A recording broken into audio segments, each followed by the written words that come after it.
रानी के चर्चा बहुत होत बा। टाइगर भैया, ये रानी के का चक्कर है?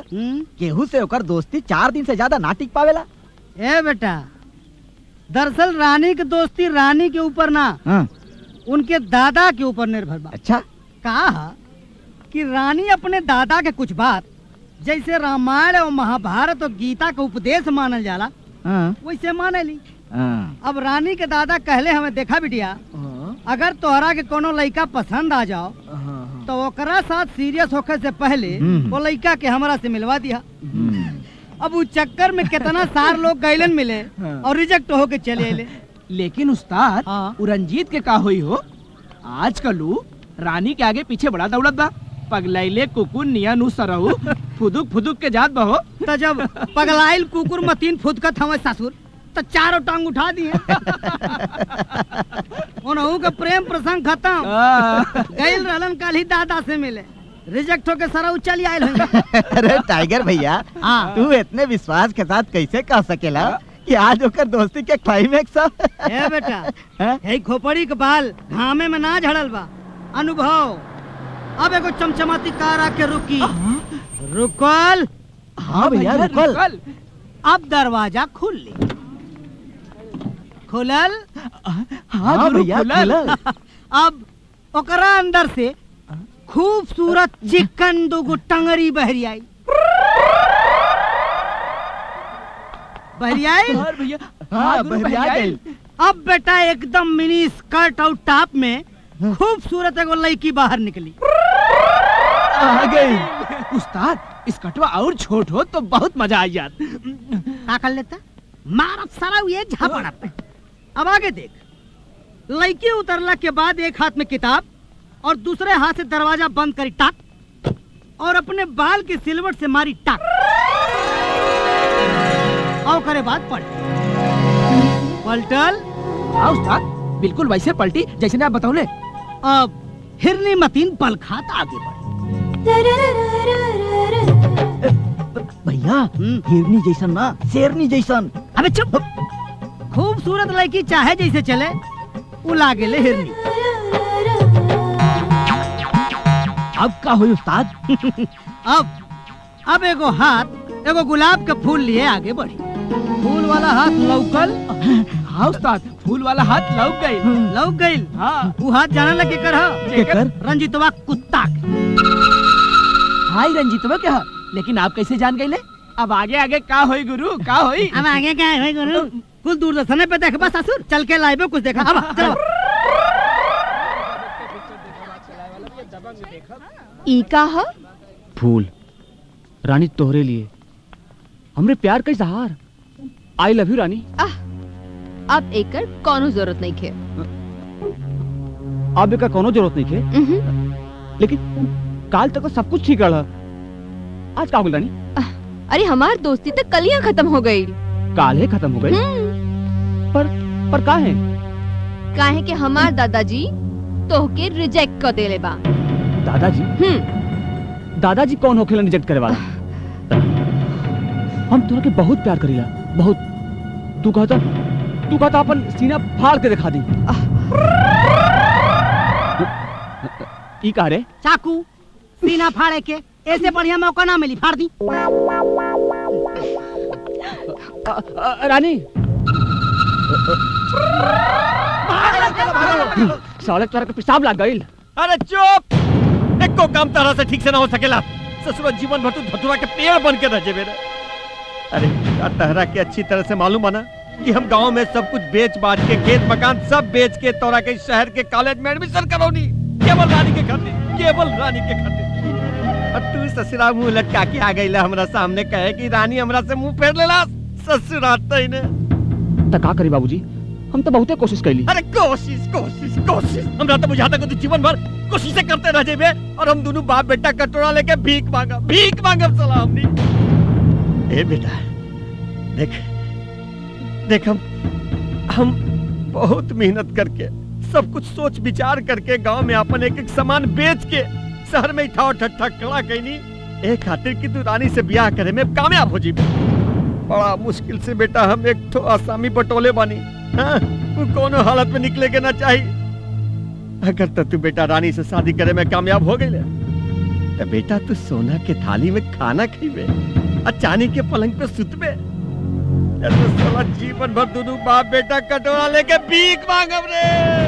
रानी तब पटिए के रहल बाबूजी, लेकिन बीच में साला बुढ़वा पर दादा पर टांग अड़ा देलस। अरे बेटा बुढ़ो टांग अड़ावे चाहे बड़का दीवार खड़ा करे। ए बेटा तू रानी के पीछा मत छोड़िए बेटा, कोनो हाल में ओकर पीछा न छोड़िए। चाहे उतारे कितनो गाली दे, दुष्ट कुत्ता कमीना पापी कुछ बोले, अरे तोरा चाहे दुलत्ती मारे बेटा, तू बिल्कुल कुकुर माछी के जैसे रानी से चिपकल रह बेटा, रानी से चिपकल रह। बाबूजी अब बात रानी से ना ओकर दादाजी से बनी, ओकर दादाजी से। काहे कि जब तक ओकर दादा कोनो लड़का के जांच परख के हरी झंडी ना दिखाई है तब तक ओके घास भी ना डाली। अच्छा बुढ़ो तो रानी के चाबी बुढ़ाऊ के हाथ में बा। बहरहाल बेटा तू रानी के पीछे पड़ल रानी के पीछे, और हम बुढ़ाऊ के अपन बोतल में उतारा तानी।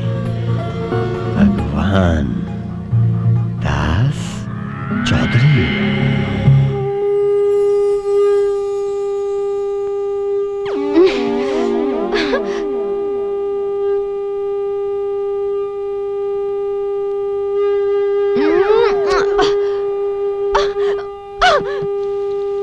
सुना भैया, सुबह हो गई, 1 घंटे के फुर्सत हो गई।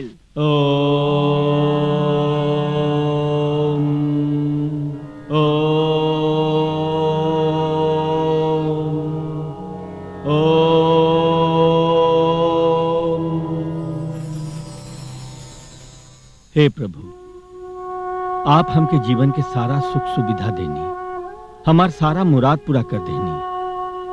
बस एक ही प्रार्थना बा प्रभु, मौत से पहले हमके इतना मोहलत दे दी कि हम अपना सारा अधूरा काम पूरा कर सकी। इतना कृपा कर दी प्रभु, इतना कृपा कर दी।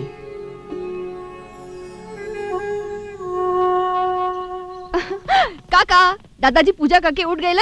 हाँ बिटिया रानी, अब उठई वाला बानी। नमस्ते। नमस्ते। नमस्ते। खुश रह। दादाजी हर रोज पूजा घर में बैठ के भगवान से का मांगीला? अरे बेटी, हर इंसान की तरह हमरो भी अरमान बा, ओकरे पूरा करे खातिर भगवान से प्रार्थना करीले। दादाजी गाड़ी बंगला नौकर चाकर पैसा प्रॉपर्टी सब तो बारवा लगे, अब कवन अरमान अधूरा रह गइल बा? तोहार बियाह। हमार शादी ब्याह के? हाँ, कोनो अच्छा सा लड़का देख के तोहार बियाह खूब धूमधाम से करवा दी तो हमहू अपना जिम्मेदारी से मुक्त। इतना लड़का लोग तो आइलन आपसे मिले, आप तो सबके रिजेक्ट कर देले बानी। अरे बेटी, वो लड़का लोग तोहारी करोड़न के प्रॉपर्टी खातिर आयल रहले, तोहरा खातिर ना। हमके तो वो लड़का चाहिए जे तोहार प्रॉपर्टी के ना तोहके प्यार करे, तोहसे प्यार करे, इतना प्यार करे कि तोहार बचपन में मुअल माई बाप के याद जीवन में कभी ना आवे। यहाँ तक कि हमहू अगर दुनिया से गुजर जाएं तो तोहरे जीवन में कोनो कमी ना आवे। दादाजी हमार माई बाबूजी सखा सहेली सब रवा बानी, बाकी आपके का करे के बा आप जानी। बस हमके इतना पता बा कि आज हमके कॉलेज से आइले में देरी हो जाए। तेरी हो जाए बाकी वो का है। दादाजी रवा की चिंता करे की कोनो बात नहीं खे, काहे से आज कॉलेज में एगो कल्चरल प्रोग्राम बा और ओमे हम मेन किरदार निभावत बानी, यही से देरी हो जाए। दादाजी रवा चिंता मत करी। अच्छा, बाकी तू अपन ख्याल रखिए। बाय दादाजी। बाय। बात चाहे जौन होखे, लेकिन एक रात में जवन तू हंगामा मचा देला, लइका लइकी सब तोहरे चर्चा करत हवन। भाईवा तो जादूगर हवे, कमाल का काम कैले हवे। हाय। अरे चल देख लिया रे। आई एम रानी।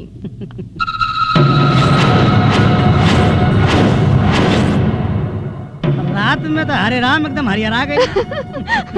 ए, हेरा के हम ना और चिकना के बेच जा भैया।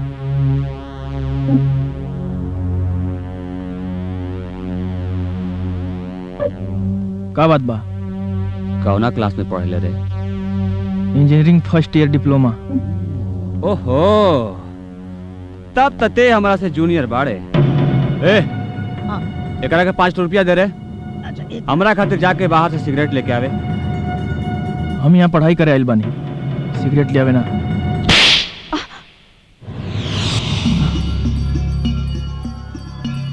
अपने सीनियर से जबान ना लड़ावल जाला, सिर्फ ओकर बात मानल जाला। जो हे रंजीत बाबू बात सुना, बात खाली सिगरेट का हो तो हम जाके लावत मानी, काहे के झंझट बवाल करते हो फालतू में। सिगरेट तो ये लेके आई। जो रे जो यहाँ क्या कर रहे हो? अपने अपने क्लास में जाइए। जी जी आओ, चला, चला। जाओ। रंजीत के दंगा फसाद के अलावा कुछ ना सूझेला। न जाने एकर गुंडागर्दी कब खत्म हुई। और सुन काम होला के बाद ना सबसे कपड़ा उपड़ा ले लिए, छोड़िए मत के पास। और देख ये ना 10-10 रुपया के नोट सब में बांट के सबके यहाँ से रफू चक्कर कर दिए।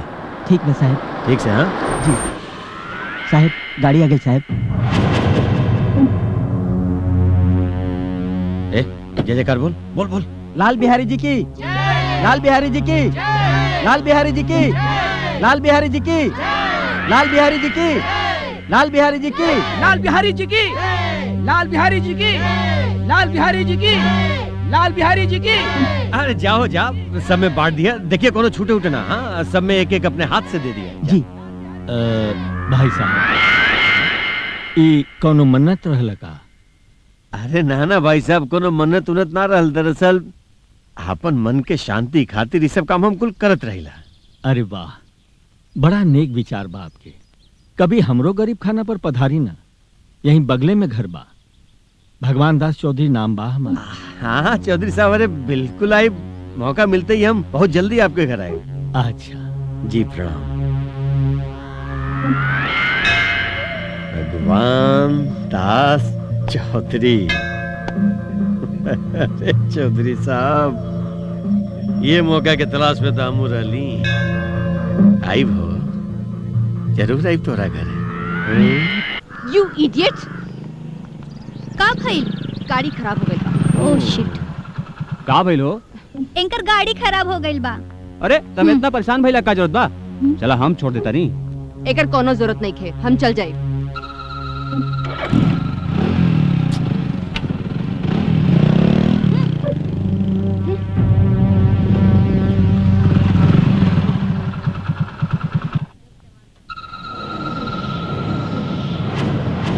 ए मुच्छड़, सिगरेट पिलाओ।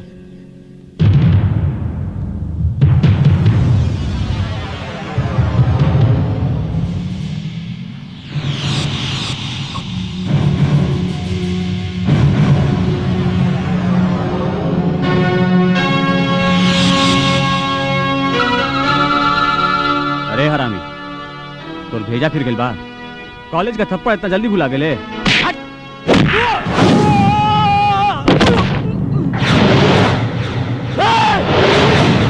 साला तू हमरा ऊपर हाथ उठौले?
समय तो के ऐसे छोड़ देनी है कि कॉलेज के अंदर रहनी है, और कॉलेज हमरा खातिर मंदिर समान बा। याद रही तो जीवन में कब्बो कोनो लड़का से सिगरेट मत मंगी।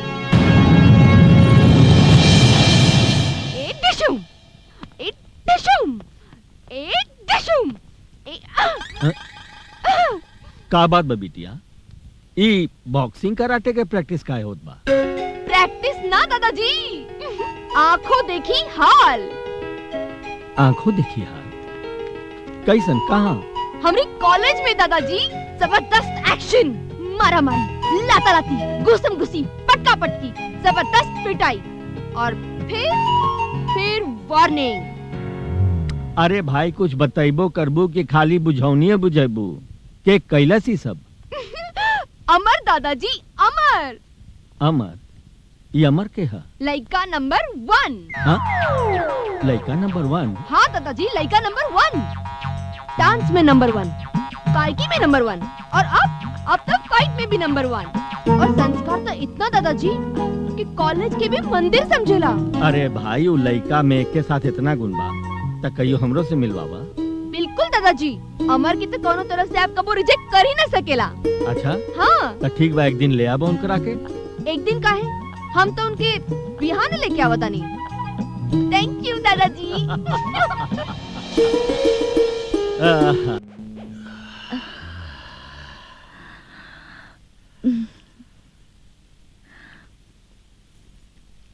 अरे बड़ा मोट बा, सोने के है ना?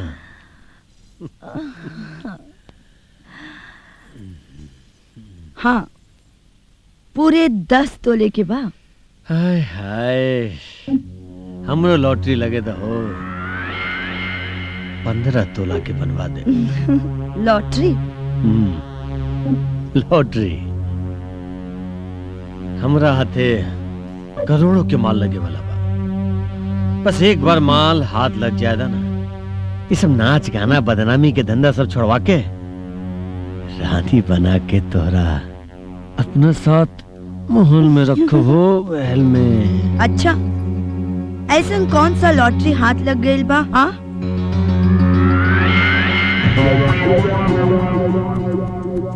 दरअसल हमार बेटा के बिया एक करोड़पति लड़की से होके जात बा। एक बार बिया हो जाए तो दूल्हा बनी हमार बेटा और हम बनब करोड़पति। बहू के साथ हमार लड़का खुश और हम तोहरा साथ देखो। लेकिन का करी लालमणि, ससुरा बार बार एक समस्या सामने आ जात बा। समस्या? कैसन समस्या? देख लालमणि, करोड़ों रुपया कमाए खातिर ना लाखों रुपया पानी की तरह खर्चा करे के पड़ रहा। अब देखा ना, काले हमरा होके वाला समधी के साथ एक तो बहुत बड़ पार्टी में जाके बा, लेकिन देखा पॉकेट में एक तो फुटियो कौड़ी ना है। का होता है लालमणि, इस सब टेंशन से तब हमरा कुछ ठीक नहीं लागत, कुछ ना। हाँ, ये तो परेशानी वाली बतिए बा। हाँ लालमणि, अब देखा लालमणि, अगर हमार बात माना, देखा तो के बुरा न लगे तो ये गर्दनी हमरा दे। का? देखा तो चिंता न करा, देखा तोरा हम 15 तोला के बनवा दे, वो खड़ा सोना के। लेकिन लालमणि, काल हमार इज्जत बचाला। हाँ, लेकिन फिर हमें पूरा 15 तोला की चाहिए। अरे 15 का 20 तोला के दे दे तोरा हो, 20 तोला के। तू चिंता न कर लालमणि, चिंता न करो। काल देखला गुरु, अमर रंजीत के मार मार के इंसान से हनुमान बना देला था। तो कहे न बना दी, टाइगर के दोस्त बा हो, टाइगर के। तो हार दोस्त, एकरा तो हम तोरा साथे कबो नहीं की देखले। मारा सारा फैट जावे ना, देखला तब देख ली है। लेकिन हाँ। कहाँ बाऊ? हमका बुझात बा कि रंजीत के डर से आइले नहीं खे। चुप, मारा सारा पे गिरा देखो कहीं के बकर बकर साला बीच में बोलेला। हैं? अरे वो मर्द का बच्चा हो यार, मर्द का बच्चा, वो डराए वाला थोड़ा हो। हाँ, अमर की देखला हो? ओहो, तो तू खोजे लगलू अमर के। अमर खोजे वाली चीजें बाड़े, पूरा कॉलेज खोजता, हम और लोग अमर के खोजते बानी। खोजा खोजा खोजा खोजा कत्ते न कत्ते मिलवाई करिए।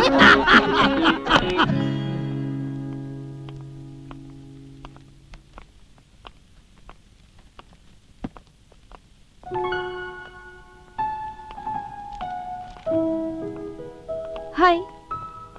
है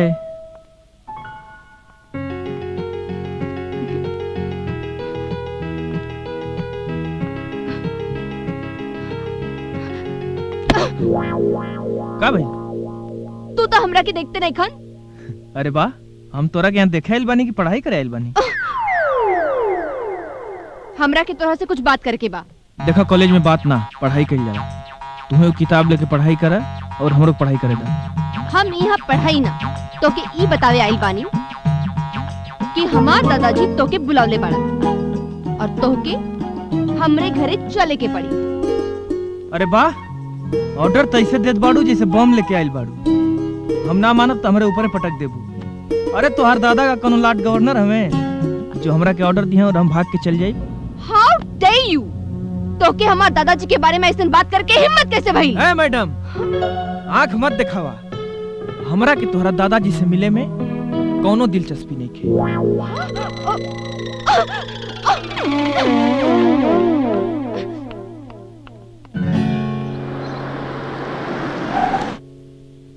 पता ना अपने आप के का समझत हो। तनी एक तारीफ का हो गई, दिमाग सातवें आसमान पे चढ़ गई। सीधे मुंह बातें नहीं की करो। रामू जी का बात है बिटिया? केकरा ऊपर इतना गुस्सा उतार रहल बाड़ू? अमर के ऊपर दादाजी। अमर के ऊपर? बाकी वो का है?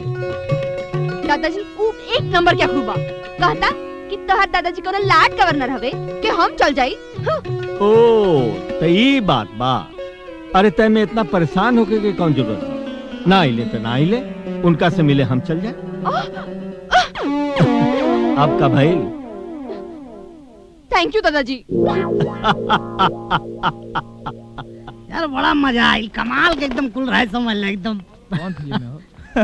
ए भैया, अमर के हा? हे मरते तो के अब ले है ना पता कि कॉलेज में अमर के हा? कै साल से नौकरी करत हवा? 15 साल से। 15 साल से? तब वही चपरासी हवा। हे मर्दे, 15 साल में चपरासी से क्लर्क, क्लर्क से प्रवक्ता, और प्रवक्ता से प्रिंसिपल बन जाला, और तू अब वही चपरासी के खूंटा चाप के पकड़ ले हवा। का बात है भाई? हम ही अमर। पहचान ला। तो के ऑफिस में वो प्रिंसिपल साहब बुलावले बाड़े। अच्छा, प्रिंसिपल साहब? हे मर्दे, तो बड़ा गड़बड़ बात हो। हमके लागत हो रंजीतवा से झगड़ा भइल है ना, प्रिंसिपल साहब तक खबर पहुंच गई। भैया जान ले, बड़ा कड़क मिजाज हिटलर का बाप हो। जा जा, अब राम ही जान बचाए, अब बेड़ा पार लगाए। कब से हम एक लाइन मारतानी, अब ये ससुरी मुस्किया के गुदगुदा के भाग जाती है। खैर, मछली कटिया में फंसे से पहले पहले टुकटुकावे, यह टुकटुकावतिया। मे आई कमिंग सर? कम इन। प्रणाम सर। तोरे नाम अमर हा? जी सर। तू यहाँ का करे आइल बाड़ा? सर दरअसल कालू रंजीत। काल की बात हम नहीं की करत, हम आवे वाला कल की बात करत बानी। का करे आइल बाड़ा? पढ़ाई करे सर। कौन सी पढ़ाई? Engineering diploma. के बात हो रहा घर में? बस माई बाड़ी। और पिताजी? बचपन में ही पिताजी के मौत हो गई सर, तो उससे हमार माई हमके पाल पोस के बड़ा कैनी। उनकर एगो सपना बा सर कि हम पढ़ लिख के एगो काबिल इंसान बनी। हम बहुत गरीब आदमी हैं सर। हमरा आज भी याद बा कि हमार माई हमरा के कॉलेज भेजे खातिर कौन कौन उपाय कैनी। ला बेटा, रख ला तोहरे एडमिशन और फीस के पैसा। माई हमके मालूम बा कि पैसा तू खेत और घर गिरवी रख के देत बाड़ू। बेटा, आखिरी समय में तो हर बाबूजी हमसे वचन ले रहे कि हमरे लइका के पढ़ा लिखा के खूब बढ़न आदमी बनई है। तू चिंता मत कर माई, हम तो आर सपना बाबूजी के देहल वचन जरूर पूरा करब। हमके मालूम बा बेटा कि तू हमार सपना अपन जरूर खेती बाड़ी पूरा गिरवी रख के दूसरे के मेहनत मजूरी करके हमार माई गुजर बसर करत बाड़ी। तब तक पढ़ाई के साथ साथ तोके पैसा के भी जरूरत होई। नौकरी करबा? नौकरी? हमरे ठो दोस्त के कारखाना बा, वहाँ इंजीनियर के पद खाली बा। कहा तो तुहार नौकरी हम वहाँ लगवा दें। ये कैसे हो सकेला सर? अभी तो हमारी इंजीनियरिंग की पढ़ाई भी नहीं है पूरा भाई, और हमरा के डिप्लोमा भी नहीं है मिला। आहा, वो सब तो हमरा ऊपर छोड़ दे। खाली तुहार नाम रही, काम तक केहू और करी, तो के जाके खाली तनख्वाह लेवे के बा। ना सर, हम केहू के धोखा दे के हराम की रोटी ना खा सके, और जौन चीज के लायक हम ना बानी वो चीज पे झूठ के सहारे कब्जा जमावे खातिर हमार जमीर इजाजत ना दे सर। अच्छा, अब तो जा सकेला। अच्छा, प्रणाम। नमस्ते।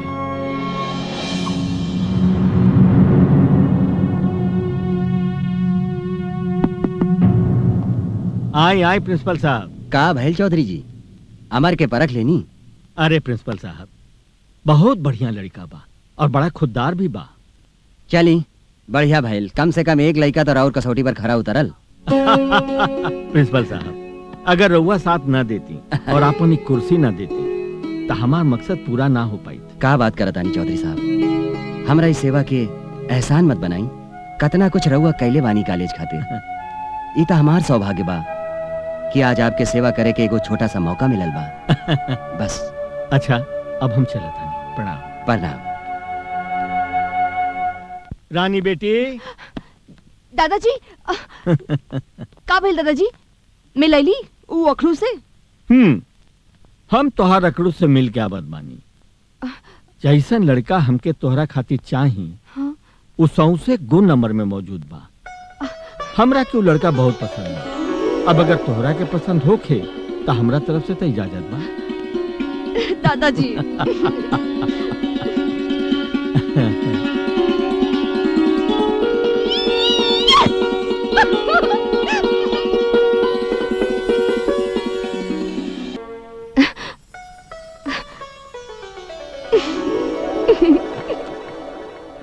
ठीक बा ना, मैडम से बात करके तुम्हें बताया। ठीक बा, लेक्चर के ठीक हो लेट हो गया। घरे आई बना। ठीक है, चलो फिर मिलन जाए। हाँ, सही मौका बा टाइगर आज जहर कर दा।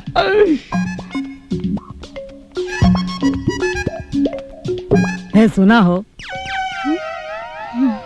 LLCC का किताब रख ले बड़ू। LLCC की किताब? ई कौन किताब होला? ओ, तो के ना मालूम? अरे LLCC का मतलब होला लौंग लपाटा चुम्मा चाटी। हम ई कुल किताब ना पढ़िला। का है? सरकारी शिक्षा पे कंपलसरी कैले बा। हमके ई कुल अच्छा ना लागेला। अच्छा, त का अच्छा लगेला? तोहार जो। ओ, तो पहले बतौले हो तू, अब तक घसर घसर फसर फसर करके 3-4 सुना देले होती। ना, हमके तोहार ऊ जोक अच्छा लगेला जेमन तोहार नाम टाइगर पड़ल। ओ टाइगर, वो टाइगर वाला जोक थोड़ा हूँ, वो सच्ची घटना बा। अब तो के सुना दे। अब एक मिनट देखा कहा कि कुछ बात अकेले में बतावल जाला। हाँ। यही नाते एजा ले आयल बानी। अब सुन, एक बेर हम रास्ता पकड़ के जात रहनी तो देखनी कि सामने एक शेर, और शेर हमके देख के दहाड़ल। हम कहनी है हट। अब कहता हट, अब कब जब कुश्ती लड़बे तब। कुश्ती लड़बे चलो। अब हर से वो दौड़ और हर से हम दौड़। अच्छा। और साला जैसे झपट्टा मार के पकड़े तो हमके, हम पकड़ के हिलौनी साला, अब पकड़ के वनकर गलफरा सराउ के पटकनी धपाक। हम कहे अब बताओ बेटा, अब बताओ, बोल टाइगर हम हैं कि टाइगर तन? तो कहा था दांत चियार के गिड़ाई के, ए भैया तू ही टाइगर हो। अरे मोरी भाई हो, जब तू हंसल ना तब तेरे जमा हमार धक धक धक करेला। छोड़ा ना, क्यों देख ले। अरे हम काहे छोड़ी, क्यों ना देखे, तू चिंता मत करा। हम हेजा ले वाली के देखी।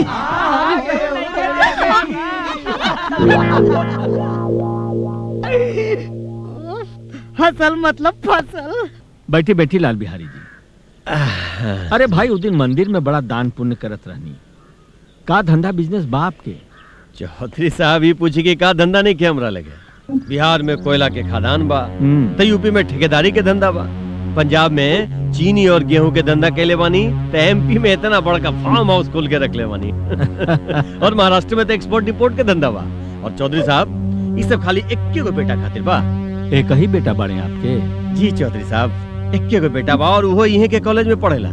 चौधरी साहब हम तो सोचता नहीं ना कि ओकर पढ़ाई लिखाई खत्म हो जाए ना तो सब कारोबार धंधा ओकरा हाथ में सौंप के चुपचाप जाके सन्यास ले लिया और मंदिर में घंटी बजा के भजन कीर्तन करी बस। सन्यास ना लाल बिहारी बाबू, हर माँ बाप के एकरे अलावे भी एक और जिम्मेदारी होला, अपना बाल बच्चा के बढ़िया से शादी ब्याह करके ओकर घर बसा दे। चौधरी साहब अब शादी ब्याह के बारे में तो हमार विचार तो दुनिया से एकदम अलग है। दहेज के दम एकदम में खिलाफ बानी चौधरी साहब। हम तो ऐसा बहू चाहतानी कि एक जोड़ा में बहू बन के हमरा घरे आ जाए। और हाँ चौधरी साहब, हमू घर में तो अपन बेटा के ब्याह हरगिजे न करब जे हमरा बेटा के घर जमाई बनावे के बारे में तनिका सोच भी ले बस। अब देखिए ना लाल बिहारी, हमार और आपके विचार कितना मिलत जुलत बा ना कितना अलग बा। अलग बा? हम तो अपना पोती के ब्याह ओ से करब जे हमारी करोड़ों के जायदाद संभाले और हमरा साथ घर जमाई बन के रहे।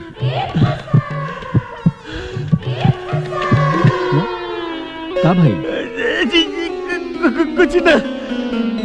तबीयत तो ठीक बा ना?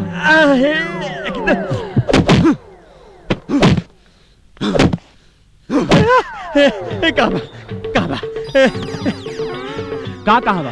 अरे ससुरा छुरी कहाँ बा? छुरी छुरी का हुई? अरे छुरी का ही बाबूजी? मिल गया छोड़ छोड़ बाबूजी, छोड़। हम कहा था बाबूजी, हम कहा था छोड़। बाबूजी का भइल बा? काहे अपन जीप काट चाहता नहीं?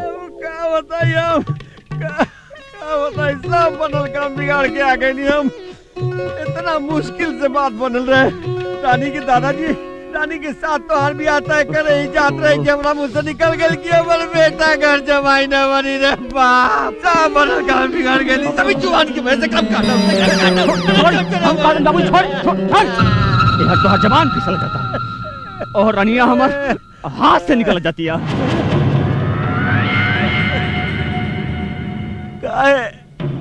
अब का बताई बाबूजी, जब से वो मरवा से हमारा झगड़ा भइल बा तब से उस सलीमा से सीधा मुंह बातें नहीं करत। ए बेटा ऐसा ना बोल, ऐसा ना बोल बेटा। देख देख हमारा हार्ट अटैक आ जाए।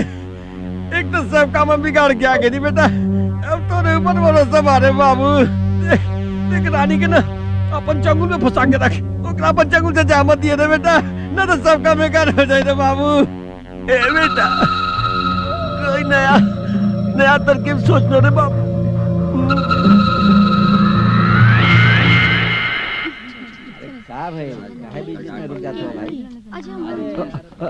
अरे रानी रानी, हमरा के तोरा से कुछ बात करे के बा। हम यहाँ पढ़ाई करे आयल बनी, बात करे ना। मोहब्बत करा, प्यार करा, जीवन में ऐसे करबो तबे मजा आई। अरे टाइगर, अमर के देखला? अमर के का बताई, हम तो नहीं झूठत हई। और जब कतो ना मिले समझ ला हां लाइब्रेरी में होई। हां आओ चला। ए टाइगर, हां ऐसे काहे जात बड़ा? अब का बताई, संगत से गुड़ होत हैं और संगत से गुड़ जात, बांस फांस और मिश्री एक के भाव बेकार। का मतलब?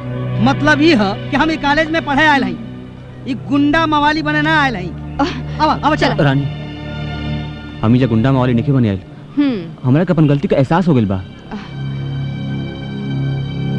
अगर तो के अपन गलती के एहसास हो गइल बा तो तोके अमर से माफी मांगे के पड़ी, काहे से गलती तोहार बा। ठीक बा रानी, तू जैसन कहबू हम वैसन करब। तो ठीक बा, चला अमर के पास। चला।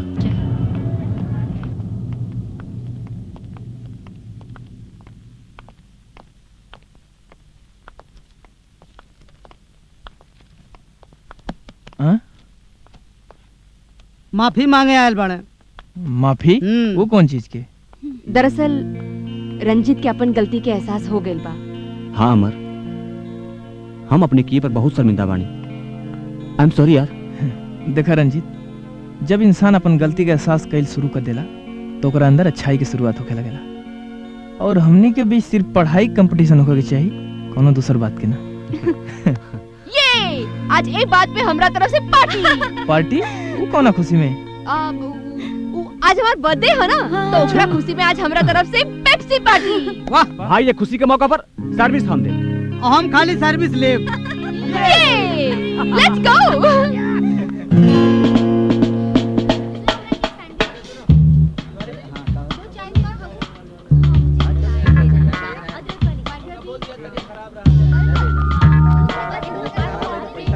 भैया जी, आज हमरा तरफ से सबके पेप्सी पार्टी।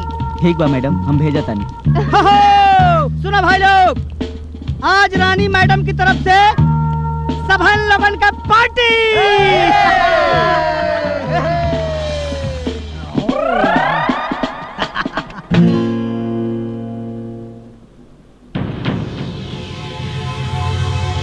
रानी के जन्मदिन त 15 तारीख के बा, तो आज काय पार्टी देत ताड़ी? ई सबसे उ सबसे तोहार का मतलब? पार्टी मिला था तो पार्टी ला।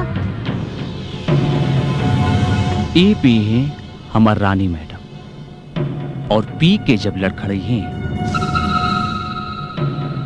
उनके अपना कोरा में उठा के उनके घरे तक पहुंचाए।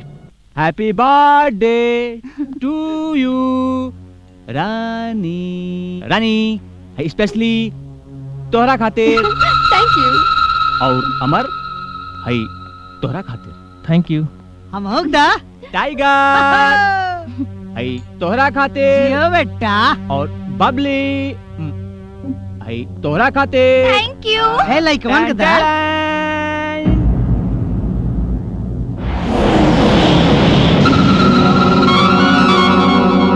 ये काहे गिलास चेंज कर देलू? ऐसन कैला से दोस्ती गहरा हो जाला। अच्छा।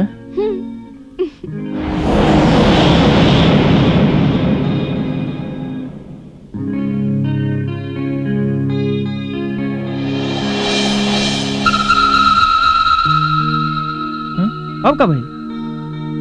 एक दूसरा के झूठा पियला से प्यार गहरा हो जाला। देखलू, रानी और अमर के तरह बदल बदल के पियता ने। लब हमनो बदल जाओ। लब ऊ काहे? हैं? ऊ काहे? अरे सुनू ना, है का? एम्मे से उम्मे डाले से प्यार और दोस्ती बढ़ जाता। लब अला पिया मारा मजा जिंदगी का।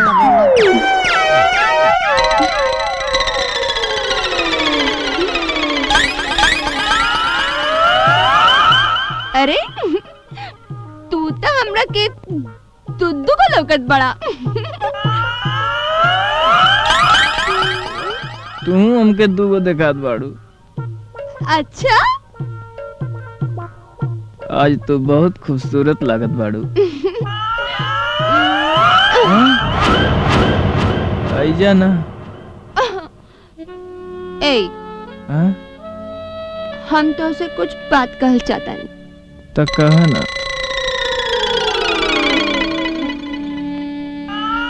आई love you. I love you two.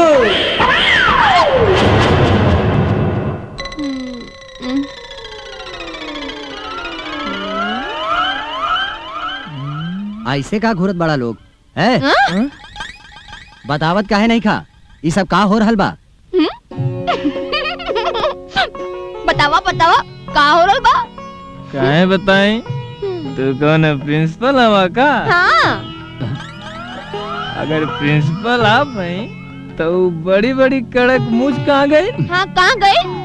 उजर उजर बकुला नियर बाल जौन रहे वो कहाँ गई? कहाँ गए बतावा? देखा, तोहरा लोगन के पहला और आखिरी गलती समझ के हम माफ कर देता नहीं। आगे से ऐसा गलती ना होके के चाहिए। चला जा यहाँ से, चला। कमाल बा, कॉलेज में नकली प्रिंसिपल आ गई बा। चल रे सोनिया। हाँ, चला।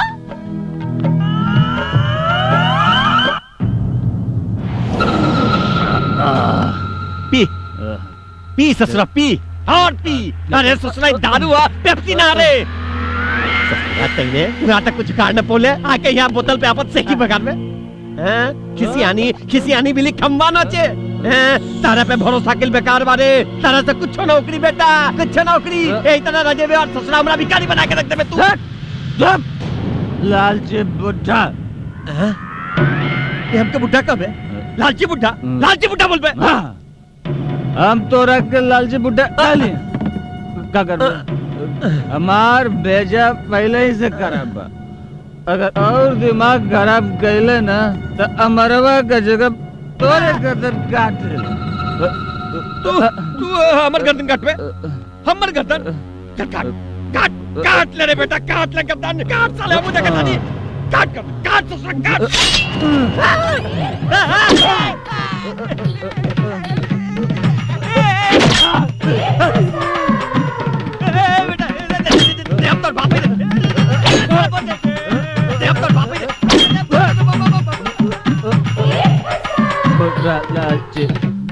साला बुढ़वा गल का लोग आ गए साला बुढ़वा अच्छा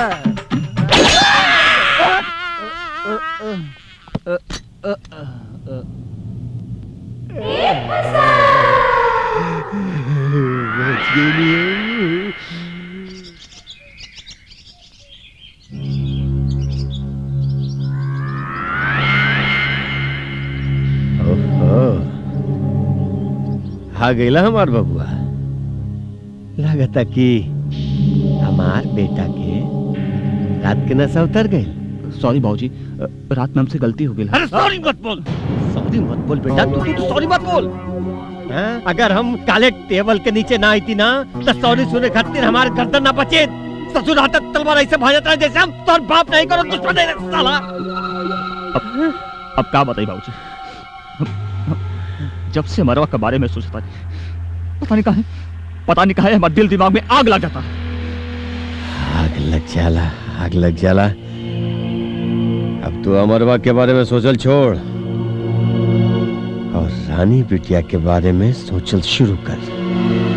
बुझले बेटा, तू चौनी छाप अमरवा के ना आपन और रानी के बीच से गोर में गरल कांटा जैसे निकाल के बाहर फेंक दे और नए तरीके से रानी के पटावे के उपाय सोच।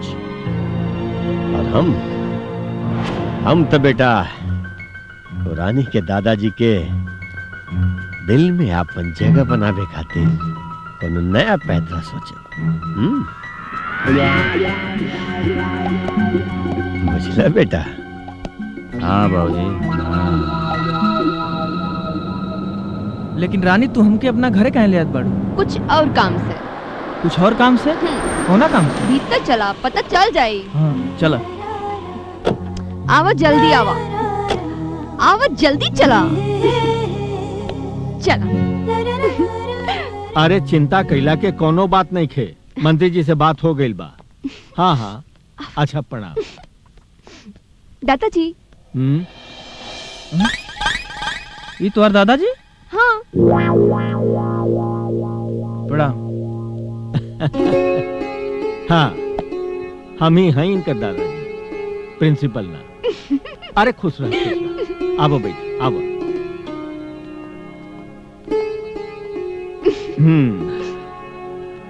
दादाजी वो दिन तो आप हमके ओ दिन तो हम प्रिंसिपल बन के तोहर परीक्षा लेवे गए रहनी और तू परीक्षा पर खड़ा उतरला। देखा हम तोरा से घुमा फिरा के बात ना करब। दरअसल रानी तोहरा के पसंद करेली और हमहू तोहरा के बहुत पसंद करेली। अब अगर तू रानी के पसंद करला तो हम चाहब कि रानी और तोहार ब्याह करा दी। दादाजी रानी तो हमों के बहुत पसंद बाड़ी, बाकी हम अपना माई से पूछले बगैर शादी के फैसला ना ले सकीले। तोहरा बात सुन के हमरा बहुत गर्व हो रहल बा अमर। भगवान करे कि तोहरा जैसन संस्कारी लड़का हर माई बाप के मिले। रह गई तोहरे माई से बात करे के तो छुट्टी में हम खुदे चल के तोहरा माई से हाथ जोड़ के रिश्ता के बात करब। हमरा पूरा विश्वास बा वो हमार बात मान लिया। अच्छा दादाजी अब हम चलत बानी। अरे काहे बैठा, पहला बार आयल बड़ा, खाना उना खा के जइहा। ना फिर कभी आइब त फिर कभी ना, काले सांझ के आबे के बाद। काल फिर हाँ, तो के पता नहीं के का काल रानी के जन्मदिन न बा। जन्मदिन? काल रात के। हाँ दादाजी, हम अमर के छोड़ के आवता नहीं। चलो चलो। जरूर ही लड़की कौनो न कौनो शरारत अमर के साथ खेले होई। हे प्रभु, आज हम बहुत खुश बानी। रउआ आशीर्वाद देके हमार जीवन के सबसे बड़ चिंता से हमरा के मुक्त करा दी। आशीर्वाद दे के अमर जैसन दामाद से मिला के हमरा त सारा मुराद पूरा कर देगी। बस प्रभु, कैसे हो रानी और अमर के रिश्ता बन जाए, तो हम हूँ आपके आशीर्वाद से कन्यादान के ऋण से मुक्त हो जाए। जय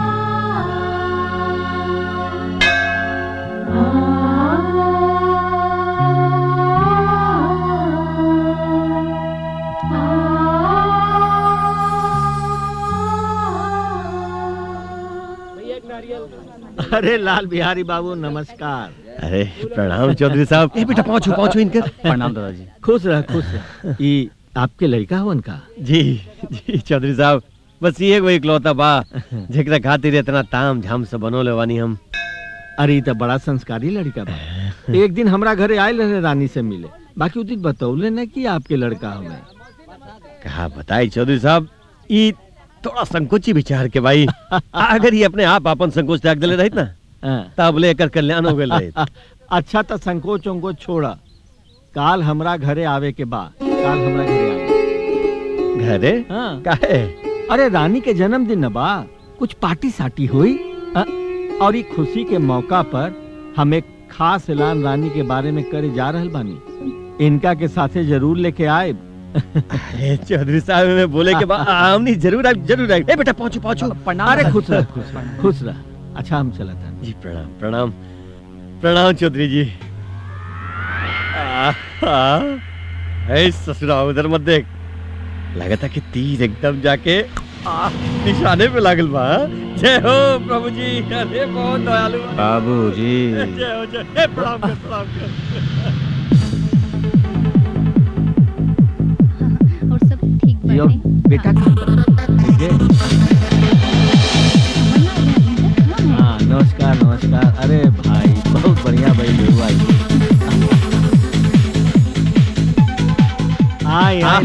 प्रणाम चौधरी साहब, बच्ची के बर्थडे बहुत बहुत मुबारक हो।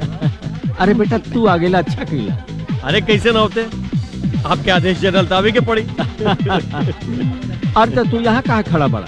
जा जा रानी के फूल उल्टा, वो तोहनी के टोली है। हाँ जा बेटा जा बेटा, चौधरी साहब के आदेश माना भाई। जा जा। आए बिहारी। आइए आइए। रानी हाय। हाय। जन्मदिन पर हमारा तरफ से तोहरा के बहुत बहुत शुभकामनाएं। हाय तोहरा खातिर रानी। Thank you so much Ranjit.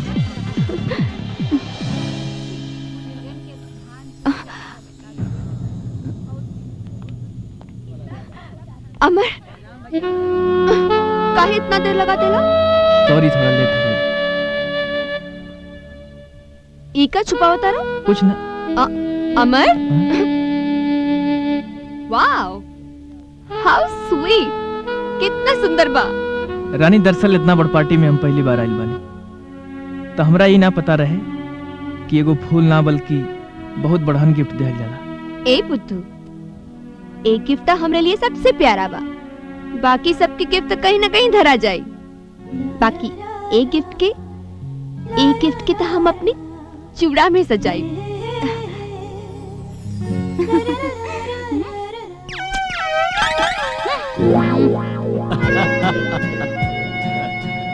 अरे अमर, पार्टी के तैयारी हो चुकल बा, तोहरे तो इंतजार रहल है। चल चल के केक काटा जाए। अब हाँ चली। नमस्ते अंकल जी। बेटा हाँ हाँ।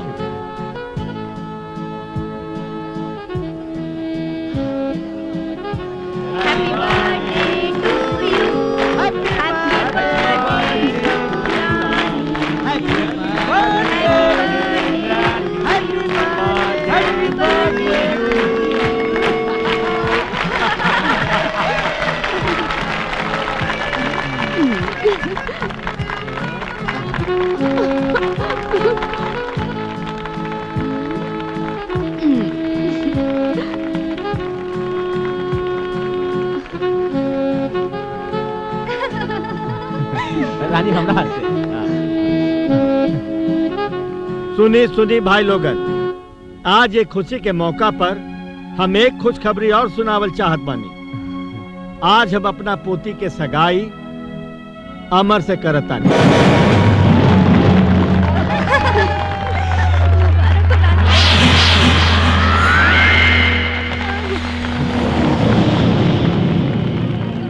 हमने तो यहाँ आके उल्लू बन गेले बेटा। अब अहिन तो बाबूजी खाली उल्लू बनल बढ़ी जा, कुछ देर और रुके के त गदहा बन जा। चली यहाँ से बाबूजी, चली चल। बस बस ऐसे रोक लो भाई। कितना भइल भाई? 50 रुपया। इला ठीक बा।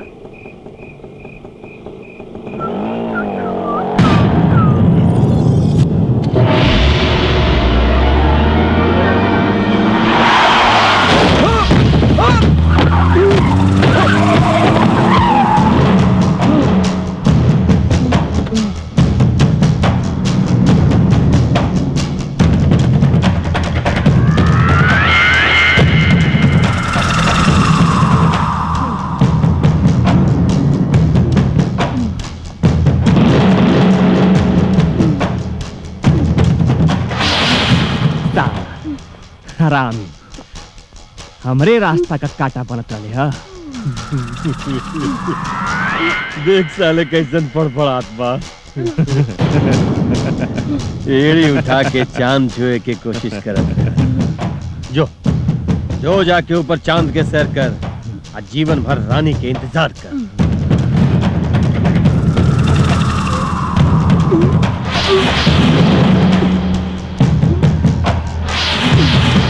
बस चल रहे बेटा, चले बाबा।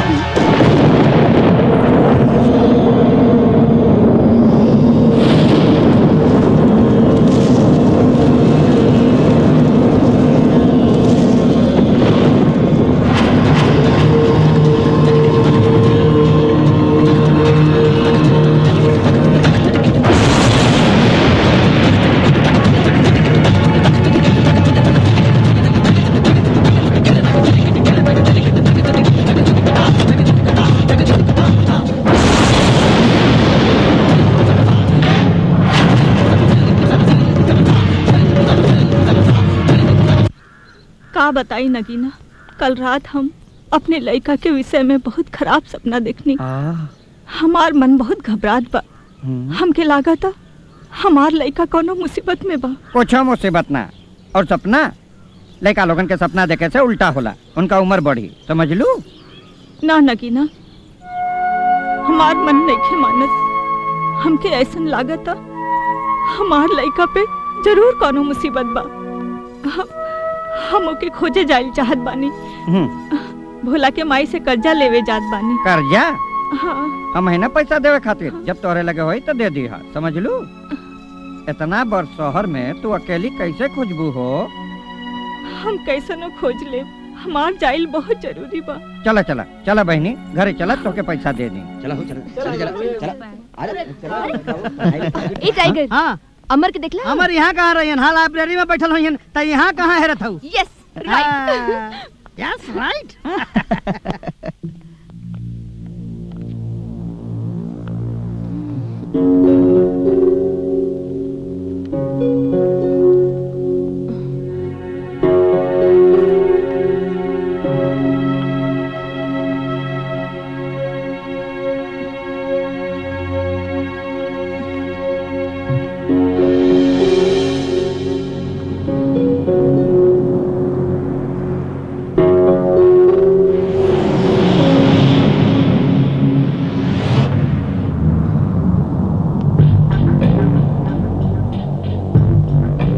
रानी केकरा खोजत पड़ो?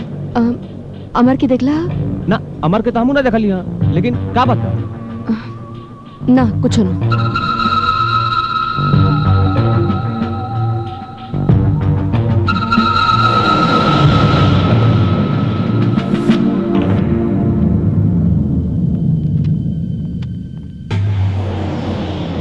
खोज कॉलेज का दुनिया का कोनो कोना में ना मिली।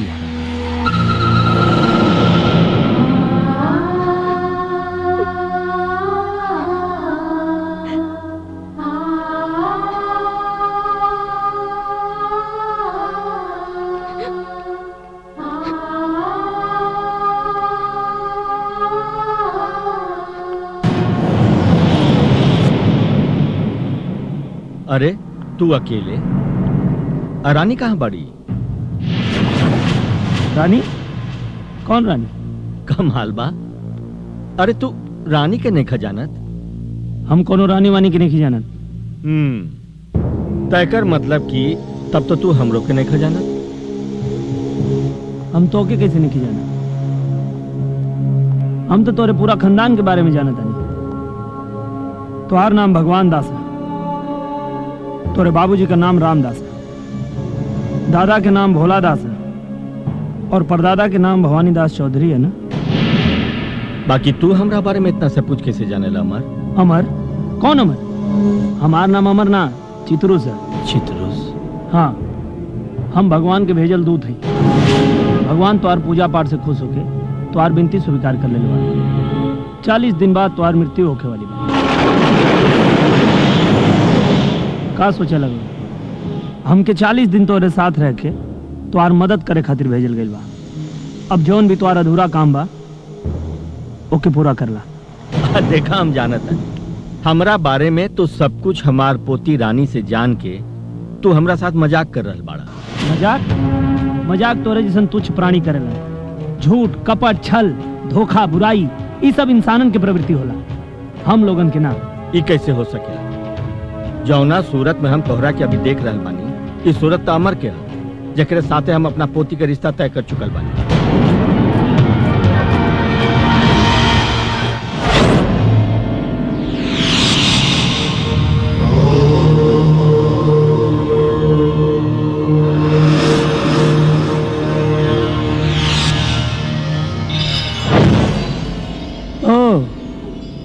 तब हमके समझ में आ गई कि तो के विश्वास का नहीं क्यों। तू हमरा के अमर समझत हुआ ना, लेकिन हम अमर ना, चित्रो से अमर के तो मौत हो चुकल बा।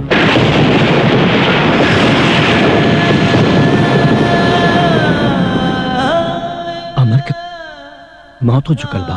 हाँ भगवान दास चौधरी, सच्चाई देखल चाहता रहा।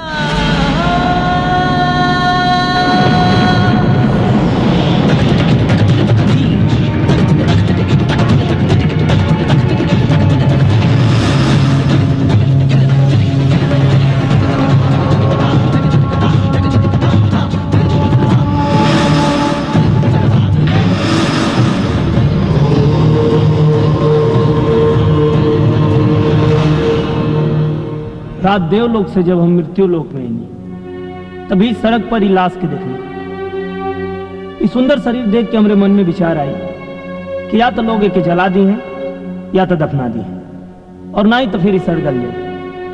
और हमके 40 दिन तक एगो इंसान के साथे रहे के बाद, तो काहे ना हम वो इंसान के रूप में रही। यह सोच के इस शरीर के धारण करें। चित्रुस, तोरा के मालूम नहीं कि तू अमर के शरीर धारण करके कितना बड़ा मुसीबत खड़ा कर देले बड़ा। मुसीबत?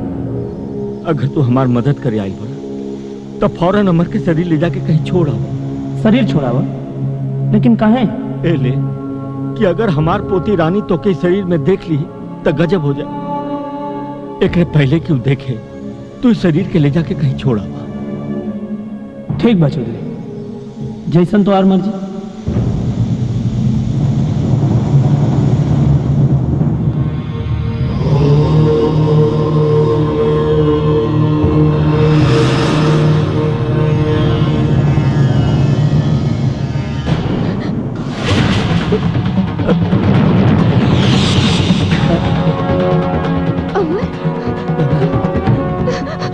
अरे अमर, तू यहाँ?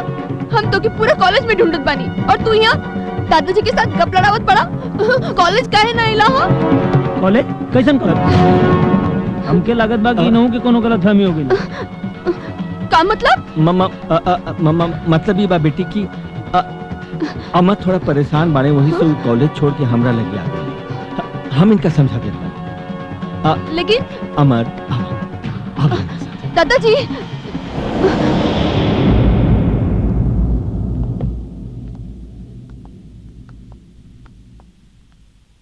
हमके यहाँ कहाँ लिया बड़ा? चित्रुस, रानी के पता न लगे के चाहे कि अमर के मौत हो चुकल बा और तुम का शरीर धारण कर ले बड़ा।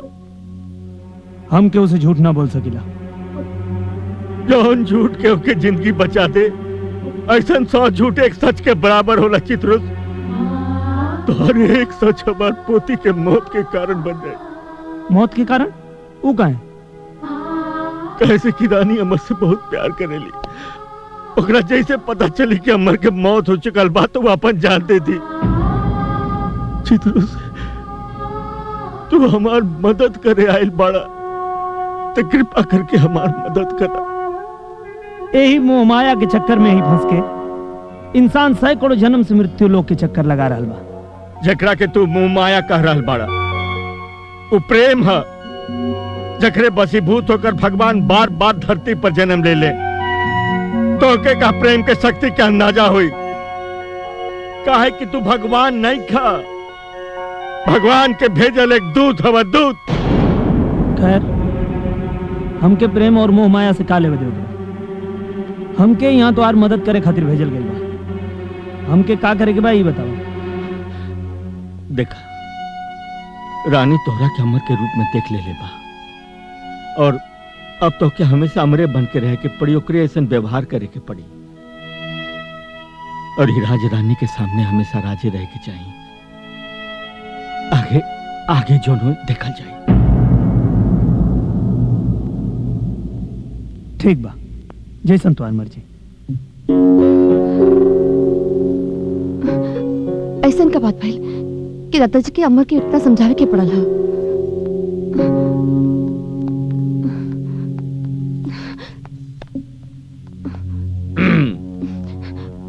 दादाजी का भइल? अमर मान गई ले, अभी हॉस्टल में ना, यहीं घर में रही है। ला ला ला ला ला ला ला ला ला ला ला ला। अमर, तू? हम तोरा के कहीं दिखले बनी। हाय रंजीत। हाय। हम इनका के कहीं दिखले बनी। अरे अमर, इनकी ना पहचानत हवा? ई रंजीत, हमार कॉलेज के साथी। अरे अमर, इतना जल्दी भुला गईला? अरे अमर, ऐसे का देखत बड़ा? अब इनका से कवन नाराजगी। चला हाथ मिलावा।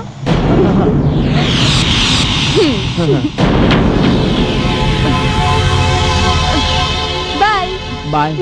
चला। इला, अब चला बैठा। अमर बेटा, बेटा अमर, बेटा बेटा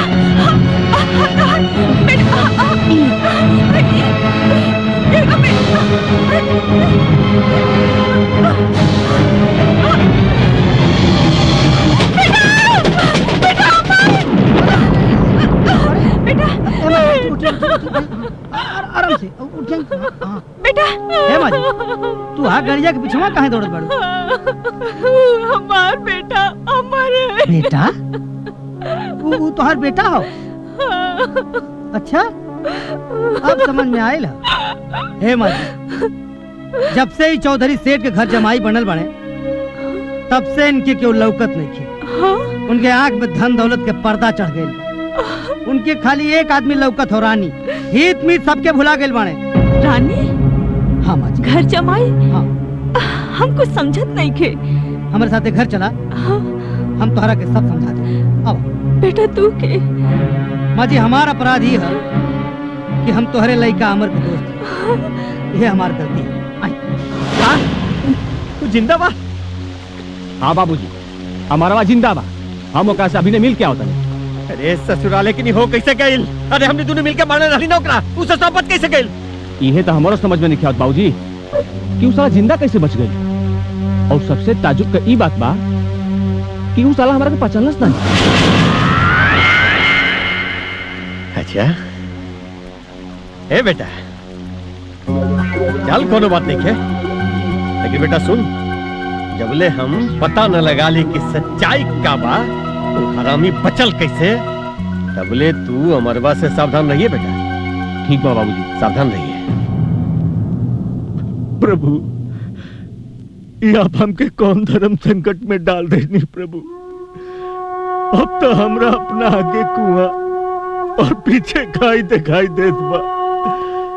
मौत के पैगाम लेकर आप ऐसा एगो दूध भेज देगी जो हमार पोती के मौत के कारण बन जाए प्रभु, हमार पोती के मौत के कारण बन जाए। आप ही कुछ रास्ता दिखाए प्रभु, आप ही कुछ रास्ता दिखाए कि हम क्या करें, हम क्या करें।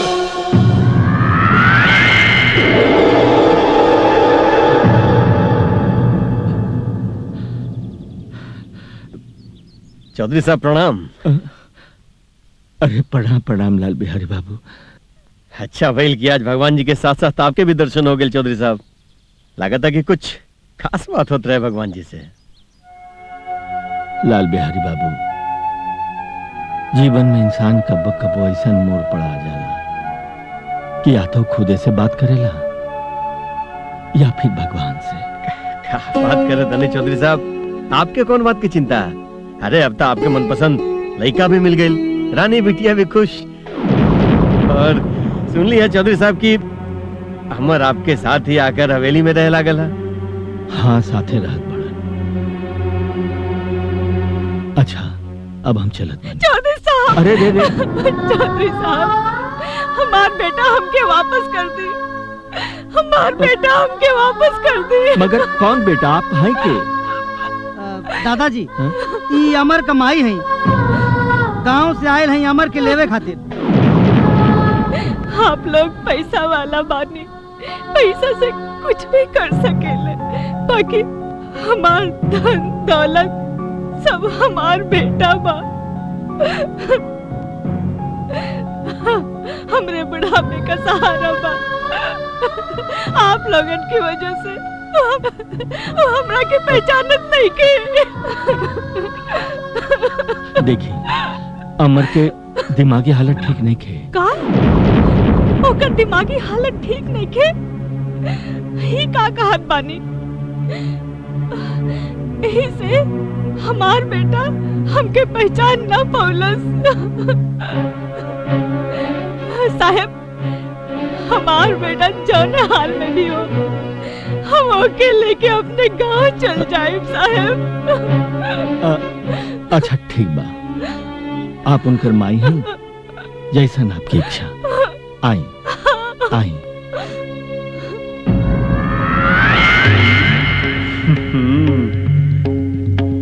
सही बात है हो चौधरी साहब। अरे रानी का कर बारे? अगर तू अपना आँख में पट्टी बांध के हमरा की पकड़ बा तो हम समझब कि तू हमरा की सच्चा प्यार करेला। अच्छा? पकड़ा पकड़ा, आवा आवा अमर, आवा आवा अमर, अमर है नहीं अमर, अमर अमर है नहीं, आवा है नहीं, अमर अमर है नहीं, है नहीं अमर है नहीं, आवा है नहीं, अमर अमर अमर अमर बेटा, अमर बेटा, अमर बेटा चला, हम तो के ले जाए पानी। चला बेटा। कौन बेटा? कैसन बेटा? हम कहीं ना जाए, हम यहाँ चौधरी खातिर आयल बानी। बेटा ये तो का कहता डा? हम तो हर माई है, तू हमके काहे नहीं के पहचानत? रोवा चिंता मत करी, हम अमर के समझात बानी। अमर कहने आवा। चित्रुस ये बढ़िया मौका बा, ये अमर की माई है, यही बहाने 2-4 दिन गाँव में चल जा और शरीर रोजे छोड़ के चल आवा। इहो 2-4 दिन रोई है, फिर सबे अमर के भुला जाए। अमर का माई है, ओके लेवे आयल है। माई प्रणाम। खुश रहा। माई हम चले खातिर तैयार बानी माई। चल चला बेटा चला। ना माई, अमर की मत ले जाए। दादाजी अगर अमर चल गई ना तो हम अपन जान दे दे। माई माई अमर की मत ले जाए, माई अमर की मत ले जाए। अमर हमारी जिंदगी बन चुकल बड़े माई, हम उनका बगैर ना जी सके नहीं, हम ना जी सके नहीं माई। माई हम तो हर दर्द पूछ सकता नहीं, वो तो हर लड़का हुए, लेकिन अब अब वो हमार सुहाग बन चुकल बाड़े माई। हमरा के हमार सुहाग से अलग मत करी माई, मत करी माई, मत करी। उठा बेटी, उठा। हमके ना मालूम रहल कि हमार बेटा के ए तरह के हु चाहे वाला बा। तोहरे दिल में अमर खातिर इतना प्यार देख के हमके विश्वास हो गइल बा कि हमार अमर यहाँ सुरक्षित बा। अब हमरा के कोनो चिंता नहीं के। अमर तो हार बा। भाई देखा भाई, सब मामला सुलट गई। मिठाइया कहाँ हो? ली साहब, रसमलाई खाई। अरे बाप रे बाप, ये तो हमारा फेवरेट है जी। ओए हाय हाय हाय हाय हाय हाय।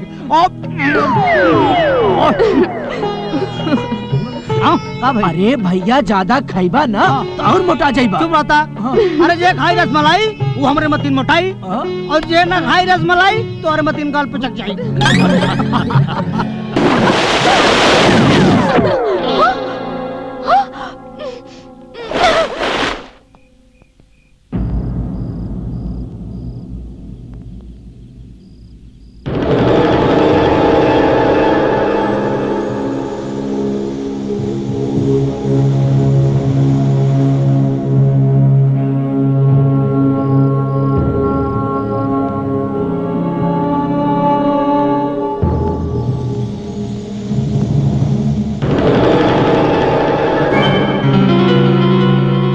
अरे चित्रुस, तू यहाँ? हाँ, हम यहाँ ई कहे खातिर नहीं है कि अपने बेटी के समझा दा। का भइल? का भइल? अरे 10 दिन से हमके परेशान कर रहल बिया। कबो यहाँ छिड़तिया, कबो वहाँ छिड़तिया, कबो गाल पे चुम्मा लेतिया तो कबो होठे पे चुम्मा ले लेतिया। देखा चौधरी, ओकरा के समझा दे। जब वो हमसे लिपटेले चिपटेले तो हमके बहुत परेशानी होले। हमके बहुत अजीब लगेला। कह दे हमके परेशान मत करो। अरे वो तो के परेशान ना करेली, वो तो तोसे बहुत प्यार करेली। बाकी चित्रुस, हम चाहतानी जितना तुझसे प्यार करेली वो से ज्यादा वो तुझसे नफरत करे।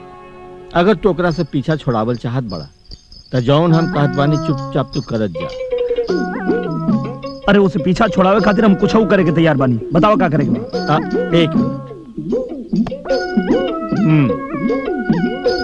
हाई देखा, हाई एक बार तू के पी ले बना तो समझ ल तोहार पीछा ओकरा से हमेशा खातिर छूट जाए।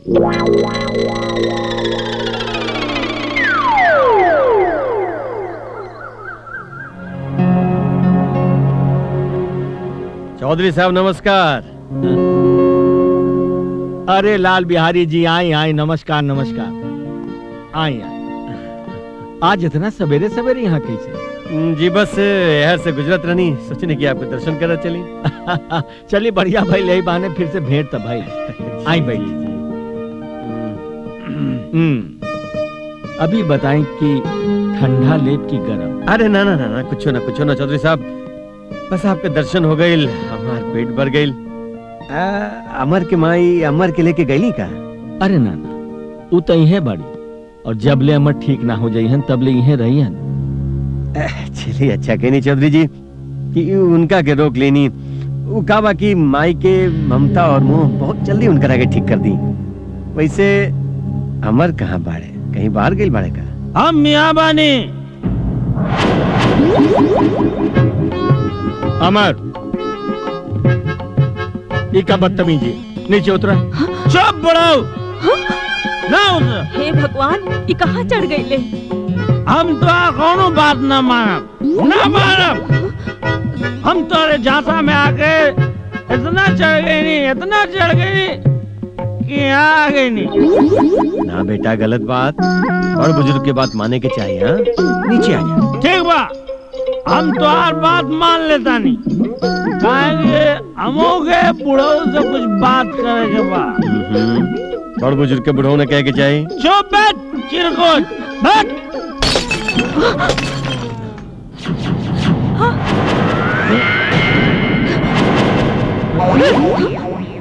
बुढ़ाओ, अब तो हमरा के फंसा डाला।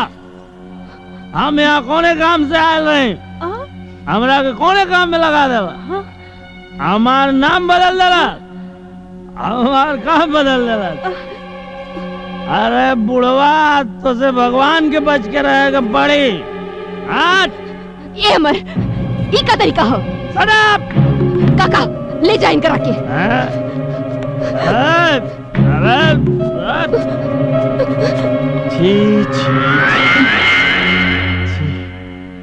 ऐसन पियक्कड़ दारूबाज लड़का से ब्याह करता नहीं।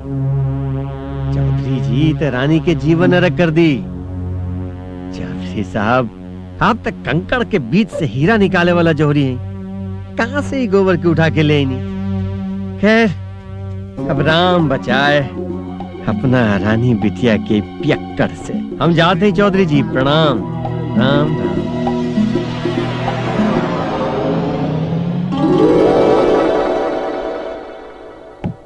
न जाने कहां कहां चल गई ले। अरे तो के कहां कहां ना ढूंढ लिया, तू ऐजा बैठल बाड़ा। अरे बाकी आ तो तू कमाल कर दिला। सबके मन में इतना नफरत पैदा हो गई कि कुछ कहे के बातें नहीं खे। पहले ही बतावा कि उ रहे का जोन तू हमके देले रहला। अरे वो तो सोमरस रहे। का सोमरस? हाँ राक्षसी पेय पदार्थ। छी छी छी छी छी छी, अमृत पान करे वाला के राक्षसी पेय पदार्थ पिया देला तू। अब हमरा समझ में आया कि हमार स्वभाव इतना उग्र काहे हो गइल है कि राक्षसी पेय पदार्थ पी के तो हम पूरा राक्षस हो गइल रही। दादाजी, दादाजी दरवाजा खोली दादाजी। चित्रु, अरे तू कहीं छुप जा। रानी आवती है, रानी तू कहीं छुप जा। अरे तो का हो गइल रानी आवती है? तोहरा सिवा हमरा के केहू ना देख सके। दरवाजा खोली दादाजी। अब जा खोला। अरे जाओ। दादाजी दरवाजा खोली। दादाजी का भाई बेटी, काहे रोवत बाड़ू? हाँ काहे रोवत बाड़ू? बोला बोला बोला, का भाई का भाई? दादाजी हमरा के माफ कर दी। तोहरा के माफ कर दी? का है? हमरा के माफ कर दी दादाजी। अरे बेटी कौना बात के माफी? दादाजी वो गलती अमर के ना, गलती तो हमार बा। कहे के अमर के पिए के हम लगे दिले रहनी। दादाजी अमर के माफ कर दी। कितना झूठ बोलती है दादाजी, कुछ कहला हो? ना ना, हाँ हम कुछ ना करेंगे। अच्छा ठीक बा, अब तो रुआ मत, हम तोरा के माफ कर देंगे। दादाजी अमर के माफ कर दी। हाँ बेटा पक्का माफ कर देना। जा जा, अमर के माफ कर दी। हाँ बेटा पक्का माफ कर देना। जा पक्का।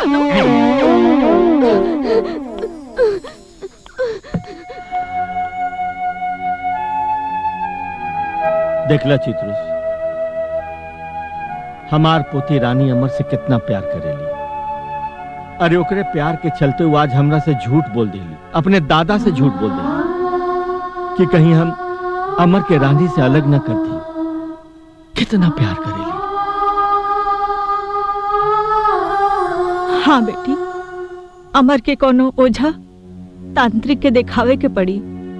कहे से कि हमार बेटा ऐसा ना रहे। ओकर उठल बैठल बोलल चालल बात बात में भुला जाइल। ये देख के बुझाता ओकरे ऊपर कोनो भूत प्रेत के साया बा। भूत प्रेत का साया? हाँ, हम तो कोनो ओझा तांत्रिक के नहीं के जाना। हाँ टाइगर के जरूर मालूम हुई है। का दैत फड़फड़वा पर के मरे या फूलमती भवानी सुती जिन जइहा महारानी। लोहे का घड़ा उतार के फूल के घड़ा चढ़िया, तब तो जानब माई पुजमान हऊ। अब आके धर्म बचा के सच सच बता दा, ना ता आज मुहे करी खा लग जाई।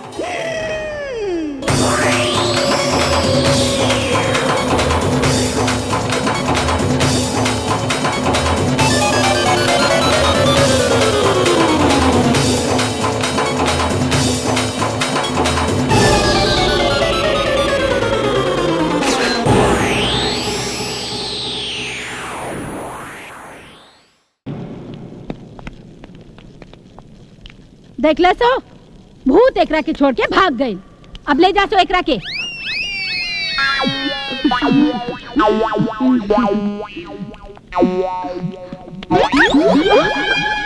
हाँ भाई पलाई ना ऊ पैसा हम ना दे। उहे 50,000 रुपया हम अपने हर्जे गर्जे खातिर धैले बानी। जरूरत पड़े पर हम कैसे मांगे जाए। ए हमरी रानी देखा ओकरा खातिर हम बानी ना हो, तू काहे चिंता करत बाड़ू। लेकिन ए लालमणि देखा ये एगो अड़चन बचल बा, कैसे करके एकरा संभाल ले बाबू। ए बाबू तोहार इज्जत संभालत संभालत हम एक दिन कंगाल हो जाए, भीख मांगे के पड़ी। अरे कैसन बात करत ताड़ू? हाँ हम तो के महल के रानी बनावे के चाहते हैं, तू भीख मांगे के बात करत ताड़ू। काहे ना कहीं यहाँ से इतना रुपया पैसा गहना जौरात सब लेके गईला, ले आइला को वापस। तो देखा देखा तारा एक एक रुपया की एक एक पैसा के हिसाब लिख ले बानी हमी में देखा। अरे ला अपने हाथ से देखा। ये ना इमे उहो लिखल बा जौन हम तोरा से मांगे आइली हां। अरे इतना ही ना देखा इमे उ सब लिखल बा जौन हम तोरा के देवे के सोचले रहली। 5 लाख के जेवर देखो ऊपर, 5 लाख के जेवर, एक ठो मारुति कार और एक झुलवा वाला घर तोरा लेल सोचले रहली। देख लो तो खुद। हाँ लिखल बा। अरे छोड़ा तू, छोड़ दे, छोड़ा तू हमरा समझा नहीं खट्टू, ऐसे नहीं खट्टू समझा तू हमरा। काहे रिसियात बाड़ा, हम देता नहीं ना। अरे हटा रुका लेके आवत तानी।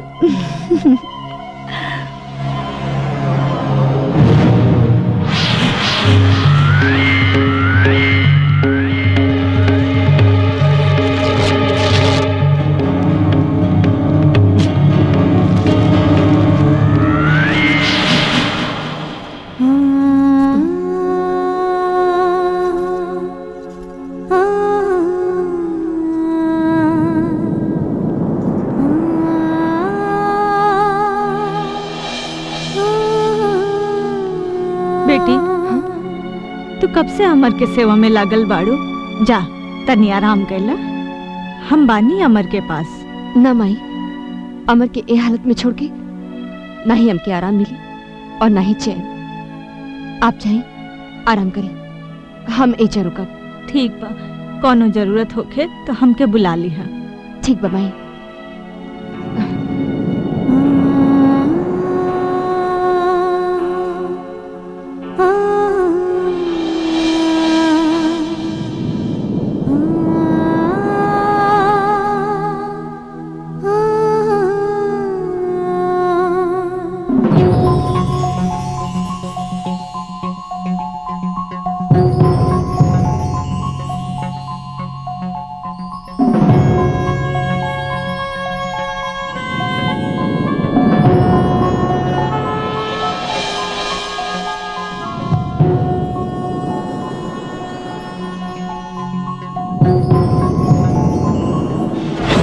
अमर के ना, गलती तो हमार बा। आजा आजा अमर, अब हमार जिंदगी बन चुकल बाड़े, हम उनका बगैर ना जी सके। आप तो जिंदगी भर साथ रहे के हरी झंडी मिल गई बा। तनी एक बेर चिखा दो ना। अरे अमर तू यहाँ?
अमर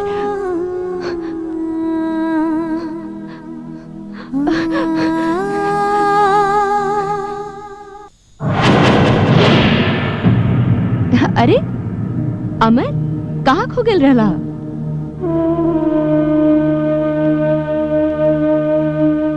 ये सोचत रही कि दुनिया कितना प्यारी बा। और हम? तू तो दुनिया से भी प्यारी बाड़ू।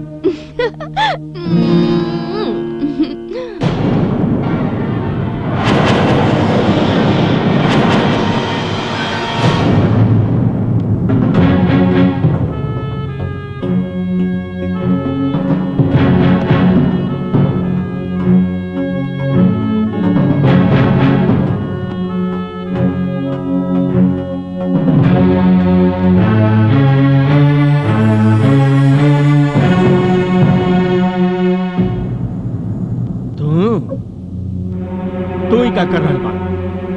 तोहरा के हम भेजले रही रानी के दिल में नफरत पैदा करके, और तू ओकरा के प्यार में पागल बना रहल बड़ा। पागल तो हम हो गए बानी, और अब हम रानी के बिना एक पल ना रह पाई। बंद करा अपन बकवास। खाली 9 दिन रह गइल बा हमरा तोहरा ई धरती पर रहे के। एकरा बाद पर लोग जाए के बा, याद बा? याद बा, अच्छी तरह याद बा। लेकिन हम ही फैसला कर ले बानी कि रानी के हम अपन बना के रह। कहा तू स्वार्थी हो गइल बाड़ा चित्रुस। स्वार्थ में इतना अंधा हो गइल बाड़ा कि तू ही भुला गइल बाड़ा कि रानी तोहरा से ना अमर से प्यार करेली। अरे तू तो खाली खड़ा होके इंसान के मौत देखे वाला एक दूत हवा। तू का जन्म प्यार के मतलब हम जान चुकल बानी चौधरी साहब, और अब हमरा मन में रानी के प्यार के बीज पनप चुकल बा। ओके विशाल वृक्ष बने से केहू ना रोक पाई। लगाम लगावा चित्रुस, अपना भावनाओं के रथ पर लगाम लगावा, न तो नफरत के खाई में गिर जाइबा। नफरत के खाई में? हाँ, जौना दिन रानी के तोहार असलियत मालूम हो जाए ना, वही दिन तोहरे खातिर ओकरा दिल से सौंसे प्यार नफरत में बदल जाए। एक बात याद रखिए, इंसान खाली इंसान से प्यार कर सकेला, कौनो दूध से ना, कौनो दूध से ना, कौनो दूध से ना, कौनो दूध से ना। हे ईश्वर, हे सर्वशक्तिमान, मुझे दर्शन दो प्रभु। मेरी विनती सुनो, मैं आपसे विनती करना चाहता हूं। क्या कहना चाहते हैं? हे प्रभु, सर्वशक्तिमान हैं आप, पूरी दुनिया के मालिक हैं आप। सभी रिद्धियां और सिद्धियां आपके सामने हाथ जोड़े खड़ी रहती है। मैं आपसे कुछ विनती करने की अनुमति चाहता हूं प्रभु। क्या कहना चाहते हैं? आप सबकी मनोकामना पूर्ण करते हैं प्रभु। जीवन और मृत्यु के मालिक हैं आप। मैं इंसान बनना चाहता हूं, मुझे इंसान बना दीजिए। इंसान? हाँ प्रभु, जिन इंसानों को हम तुच्छ समझते थे, उन्हीं इंसानों के बीच रह के मुझे प्रेम की अनुभूति हो गई। इसीलिए मैं इंसान बनना चाहता हूं। ये असंभव है। आपके लिए क्या संभव है प्रभु? आपके इशारे पे तो सृष्टि का चक्र चलता है। मेरी विनती स्वीकार कीजिए प्रभु। नहीं, तुम जीवन और मृत्यु के बंधन से मुक्त हो। तुमने देवदूतों की मर्यादा भूलकर एक इंसान का शरीर धारण कर लिया, जिसकी वजह से तुम्हारे अंदर मृत्यु लोक के माया जाल का वास हो गया, और यही कारण है कि तुम अपना विवेक खो बैठे हो।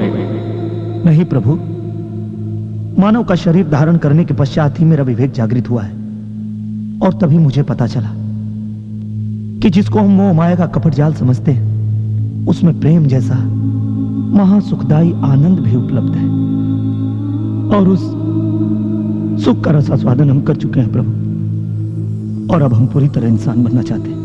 तुम्हारी ये मनोकामना पूरी नहीं की जा सकती, क्योंकि तुमने सृष्टि के नियम का उल्लंघन किया है। तुम्हें इसकी सजा मिलेगी। सबसे पहले तुम्हें जो कार्य सौंपा गया है, उसे पूरा करके आओ।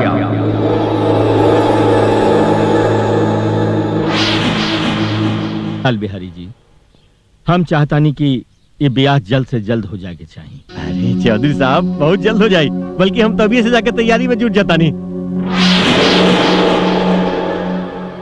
आप बिल्कुल चिंता न करी। जी बाबूजी। चलिए प्रणाम। प्रणाम बेटा पहुंचो पहुंचो पहुंचो। अरे ना ना बस बस बस ठीक बा ठीक बा। अच्छा चौधरी साहब चलिए। अच्छा प्रणाम चल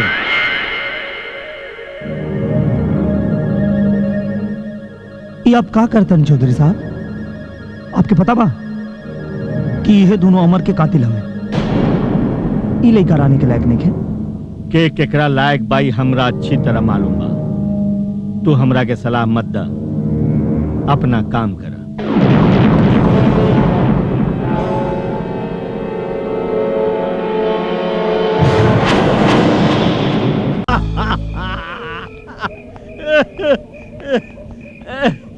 बेटा मजा आ गया। बहुत मजा आ गया, बहुत मजा आ रानी के साथ तुम्हार ब्याह तय हो गई ना। हमार तो ससुरा सब सपना पूरा हो गया।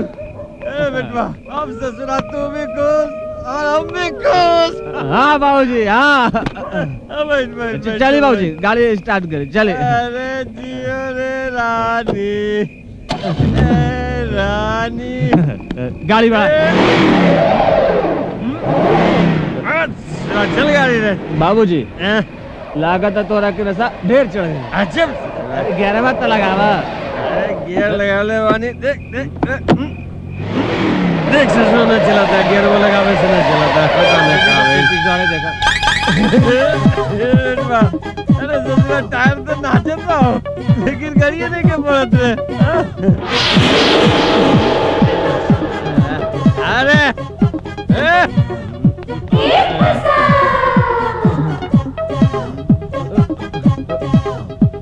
ससुराई तक गड़िया तो उठल बा हो।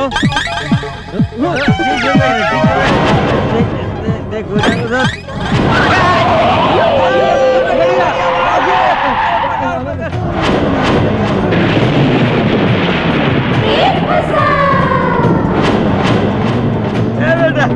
अरे हम तो ससुरा पारे बानी रे, गाड़िया क्या चला बता रहे। हाँ बाबूजी तो गाड़िया में क्यों नहीं गए? इस साली चलत कैसे भी हो?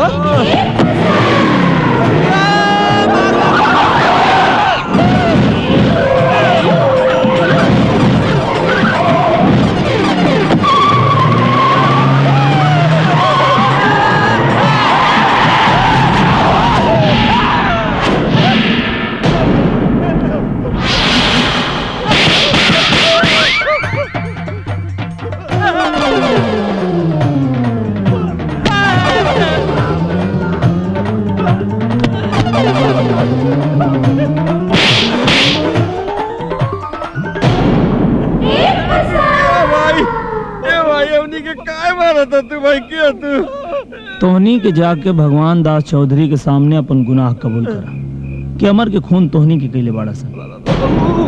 अमर होता जिंदा बा। वो अमर के सिर्फ शरीर है, लेकिन तोहनी के सब जाने की कोशिश मत कर। चुपचाप जाके अपन गुनाह कबूल करा।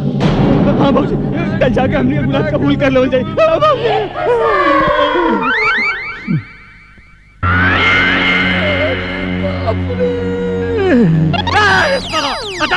आवाज देवे की चाहिए कि तोरा? बाबूजी हम तोरा के आवाज देवे ना, हम तोरा के समझावे बानी कि चलो रानी के दादाजी के चल जाओ और चल के अपन गुनाह कबूल कर लो। जब ससुरा अरे बोड़ा गेल मारे का दिमाग में गोबर का चला तोरा। लेकिन क्या होगी बाबूजी? अरे बेवकूफ, अगर रानी के दादाजी से बता देवे ना तो उनका दादाजी तारा से रानी के बियाह ना होकर दी, उल्टे ससुरा जेल भेज दी। जीवन भर जाके चक्की पीस से अलग ससुरा बात करता। लेकिन बाबूजी भूतवा। अरे तेरा मत रे भूत रे बेटा। ए बेटा दिनवा में भूत ना पकड़ला रे बेटा, दिनवा में भूत ना पकड़ला। हाँ बाबूजी। लेकिन बेटा इतना आसानी से तो हाथल माजी के ना जाए देव। अब तो ससुरा कुछ ऐसा सोचे के पड़ी, एक दिन में साला पूरा के पूरा चिंते दूर हो जाए। हाँ ए बेटा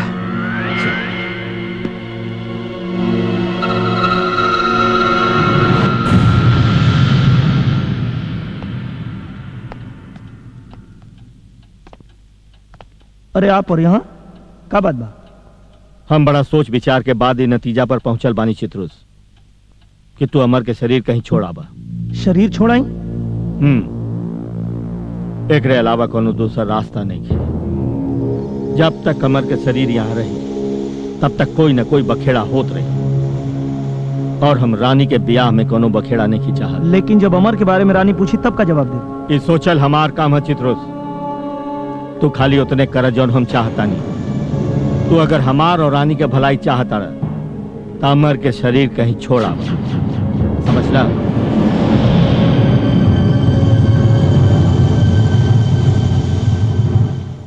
देखा रानी, जल्दी से 7 फेरा मार ला, ना तो चुड़ैल धरी तो जान ले फिर। कच्चा चबा जाइब हम चुड़ैल के। कच्चा चबा जाइब? कहाँ बाणे चकरा खातिर कच्चा चबा जाइब? अरे आजकल तो हमरा से ज्यादा उनका के दादाजी के फिक्र बा। कोई है गप लड़ावा दादाजी के पास? अच्छा हाँ। फटाफट नाश्ता मारा, जरा हमनियों के लड़ावल जाओ। का?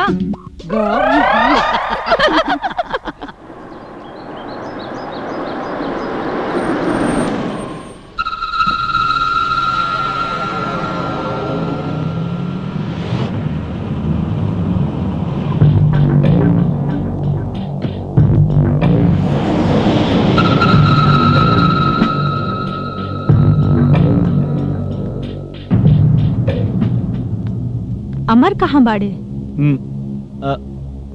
अमर के कहीं हम भेजनी है। ठीक बा।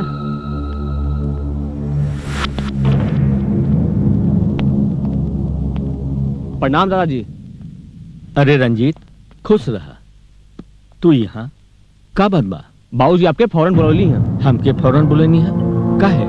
दादाजी अमर बाबूजी के पास बैठल बा, जल्दी चली ना तो अनर्थ हो जाई। अमर ओझा बैठा बा? अब चल चलिए।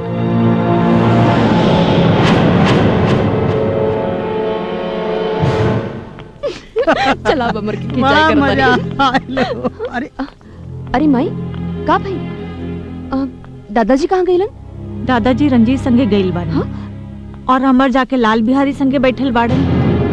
और उ रंजीत कोनो अनर्थ होके के बात करत रहलन। दादाजी रंजीत के साथे, अमरलाल बिहारी के साथे। हमके तो दाल में कुछ करिया और चावल में कुछ लाल नजर आवत। हाँ? काहे से कि बाप बेटा दोनों नंबर 1 के जालसाज। रानी, हमनी के पीछा करे पड़ेगा। चला आजा। चल रानी बेटी, हम चलब। ना माई, आप कहाँ जाइब? आप ए जरूर के। हाँ? ना ना बेटी, हम चलब। पता नहीं कौन बात बा। चले जाना, अगर माँ जी चले चाहते हैं चले दी। आई माँ जी, आई, आओ, आओ, चला, चला।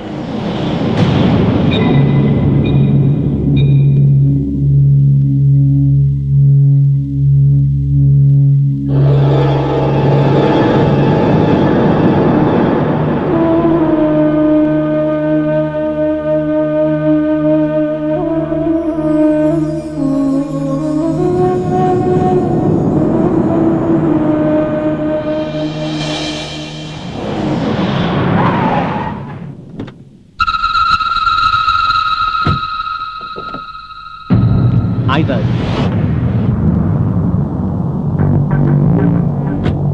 अरे दादाजी क्या दिक्कत पड़ी? आई ना, आई आई।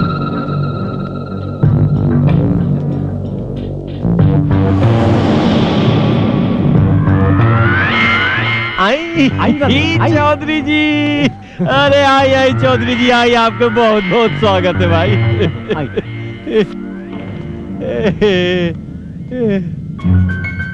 अरे इधर उधर का देखते भाई, ये हमारा असल रूप है, बाकी सब नकली रहे।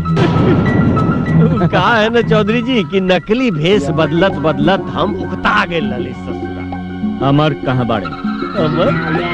अमर कहाँ भाई? यहाँ? अरे यहाँ तो आपके हम बुले लिए भाई, बहुत जरूरी काम रहे आपसे। ऐसा कौन जरूरी काम रहल कि हमके यहाँ बुलौला? नैन लड़ जाई है तो मनवा माँ कसक होइबे करी। अरे सब लोग कहाँ बा? क्या? अरे बेवकूफ, तोरा से पूछे तानी कहाँ बा सब लोग?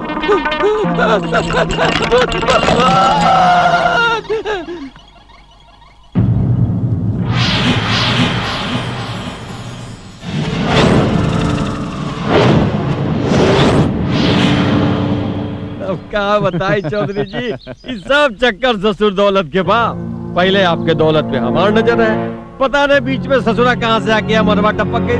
अरे कैसे कैसे करके रास्ता से हटौली है मुआदली ससुरा के। एकर मतलब कि अमर के कातिल तू लोग हवा।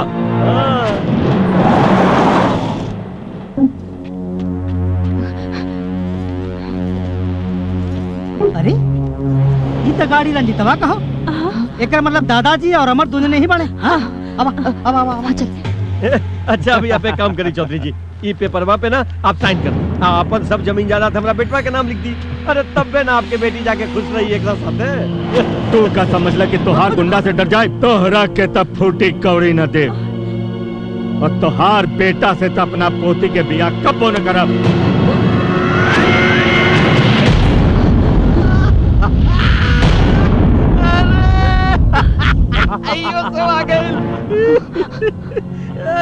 कल जाला चौधरी साहब, बिल्ली के भागे चीका टूटल।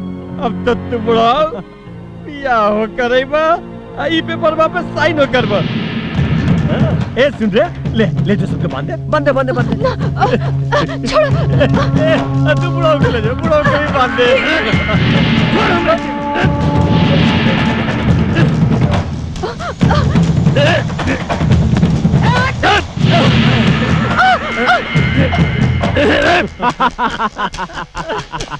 बेटा, अरे देख रे पुतोहियो आ गई लो।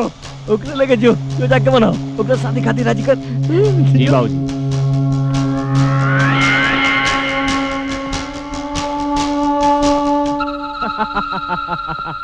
अरे हमारा रानी के पसीना आ गइल बा।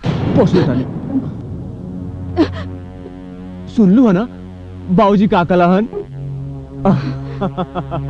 हम अमर की अमानत हैं। अमर के सिवा हमार जिस्म के केहू ना छू सकेला। हम अपन जान दे दे, लेकिन तोहरा जैसन के साथ हरगिज ना शादी करब।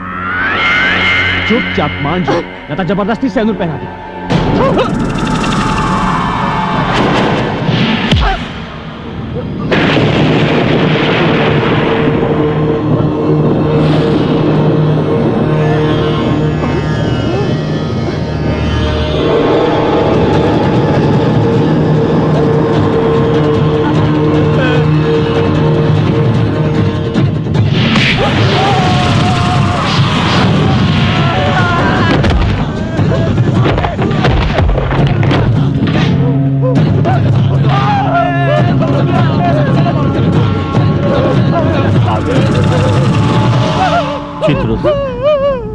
हमसे बहुत बड़ गलती हो गई चित्रुस की हम तो हर बात ना मनी।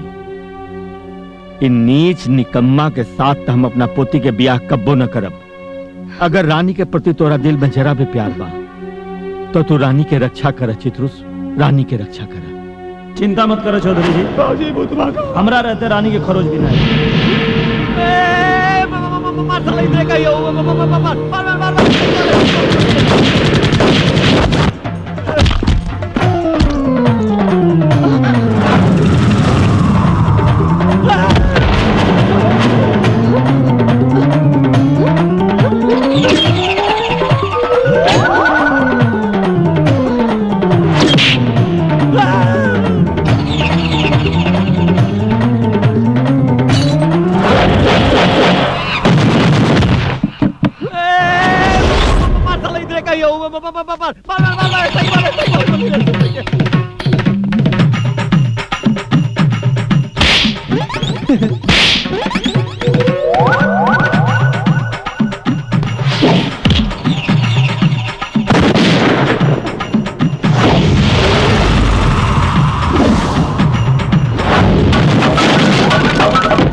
जहाँ बाड़े रुक जो ना तो माई के काट दे।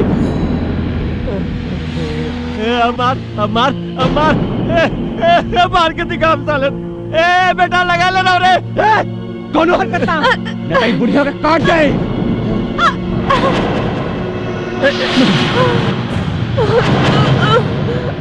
अरे हमारे साले की तरह तू। हे भगवान, हे प्रभु, हे जगत अभियंता, मेरी फरियाद सुनो प्रभु, मेरी फरियाद सुनो प्रभु। अब क्या हुआ? मुझे अमर की आत्मा वापस चाहिए प्रभु। मैं अमर की आत्मा को वापस लेने आया हूं। यह असंभव है। नहीं प्रभु, आपके लिए कुछ भी असंभव नहीं है। आप तो सभी शक्तियों के मालिक हैं प्रभु। इस असंभव को संभव बनाइए, नहीं तो इस देवदूत का दिया हुआ वचन झूठा हो जाएगा। मुझे अमर की आत्मा वापस दे दीजिए, अमर की आत्मा वापस दे दीजिए प्रभु। तुम ऐसा क्यों करना चाहते हो? प्रेम के वशीभूत होकर प्रभु। प्रेम के वशीभूत होकर? हाँ प्रभु, जिस प्रेम के वशीभूत होकर आपने मृत्यु लोक में बार बार जन्म लिया, जिस प्रेम के चलते आप थोड़े से माखन के लिए गोपियों के सामने नाचते थे और शबरी की झूठी बेर खाई, संसार में तरह तरह की लीलाएं की, उसी प्रेम की छोटी सी अनुभूति मुझे हो गई है प्रभु। मैं दो प्रेमियों को मिलाना चाहता हूं प्रभु। इसके लिए तुम्हें स्वर्ग का सारा सुख, अमृत का पान और हजारों वर्ष की आयु का त्याग करना पड़ेगा। मुझे मंजूर है प्रभु। अमर की आत्मा वापस करने के लिए मैं अपने अस्तित्व की आहुति देने के लिए तैयार हूं। तो ठीक है, मैं तुम्हें मात्र 1 घंटे का समय देता हूं। ठीक 1 घंटे के बाद तुम्हारा अस्तित्व तुमसे छीन लिया जाएगा। ले जाओ अमर की आत्मा को और उसे लौटा दो।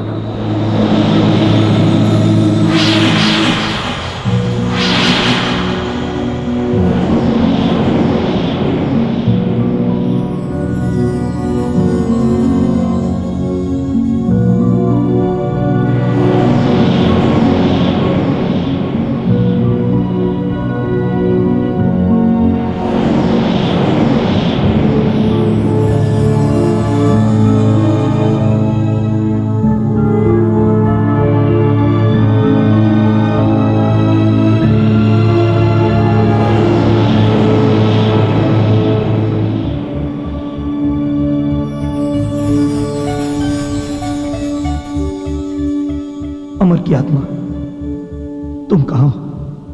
मैं यहां हूं।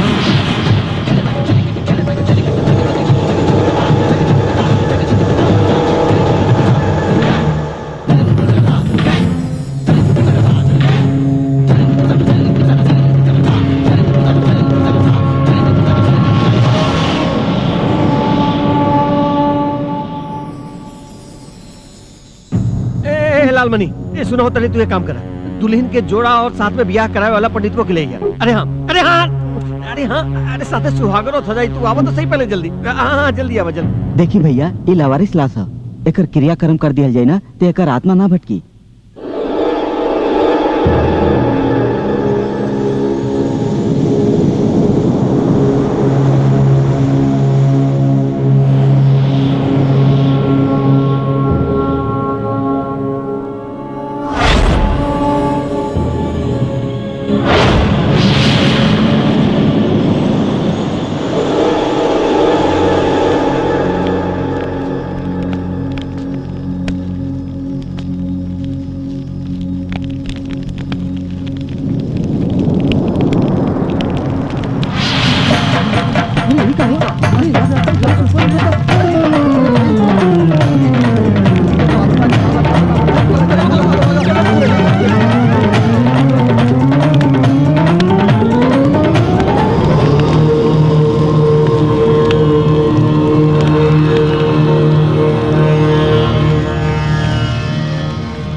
हम यहाँ कैसे आगे नहीं? हमारा एक्सीडेंट तो रोड पे भइल है। जल्दी से पुराना गोदाम में पहुंचो। क्या बड़ा तू? क्या करवा चाहिए? ये सब जाने खातिर अभी बहुत समय बा। फिलहाल तुम्हार माई, चौधरी और रानी की जान खतरा में बा। जल्दी पहुंचो पुराना गोदाम में। गोदाम? ए पंडित बा, जल्दी जल्दी तैयारी शुरू कर, ससुरा कभी आ सकेला भूत। अरे हमने के कितना देर होगा था, हम कब तैयार होके जाए? अरे सबर कर बू, हम कब तैयार होके जाए?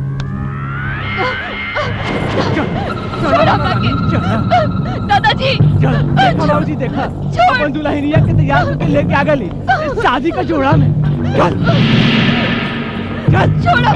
चल अरे शाबाश रे बेटा शाबाश ससुर तू साबित कर दे बेटवा कि तू हमारा ओरिजिनल बेटा है रे। ये सब का है लाल बिहारी? ये शादी के जोड़ा तो हमरे खातिर मंगौले रहला। ए साली रंडी अरे तू का बुझलो कि हम तारा जैसन रंडी से बियाह करके अपन कुल खानदान के नाश कर दी? ए रंडी के औलाद कौने कुल खानदान के बात करत बाड़े रे? तोर कुल खानदान था एक नंबर के हरामी और बेईमान लौकत। और हाँ, एक रंडी के दौलत खाए वाला भड़वा और दलाल कहलावेला। तो के कौन से नाम से बुलाई रे? अरे साधरा लालमणि तू अपन औकात भुला गेले बबनी तू अपन ना आज हम तोके अपन औकात दिखाई। अगर कोई हिली तो हम एक भेजा उड़ा दे।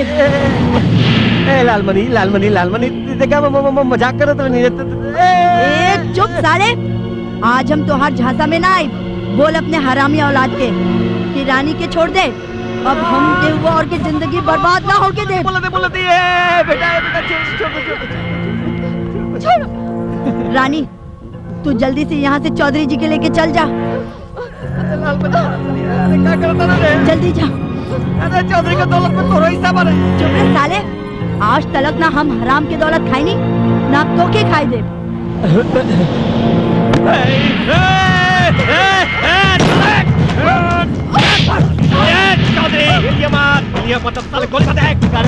चौधरी साली रंगी तू साली शेर के मुंह से शिकार छीनल चाहत रहे। साली शेर और तय भड़वे तय तक कुत्ते से भी गए गुजरल बाड़े। साली हरामजादी।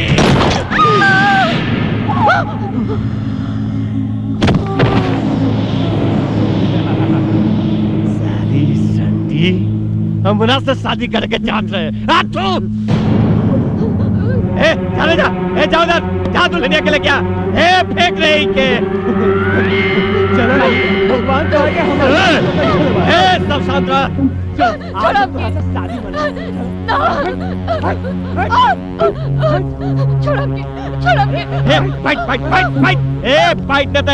ओकरे जैसन मार दे बुढ़ो के भी गोली। ना बेटी तू हमरे मौत के परवाह मत करिया, बाकी एक कमीना से बियाह मत करिया। है पंडित मंत्र पढ़। हरि ओम मंगलम भगवान विष्णु मंगलम गरुड़ध्वजा मंगलम पुंडरी। अरे जल्दी मार मंत्र साले।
चित्रोस, तुम्हारा समय अब पूरा हो चुका है।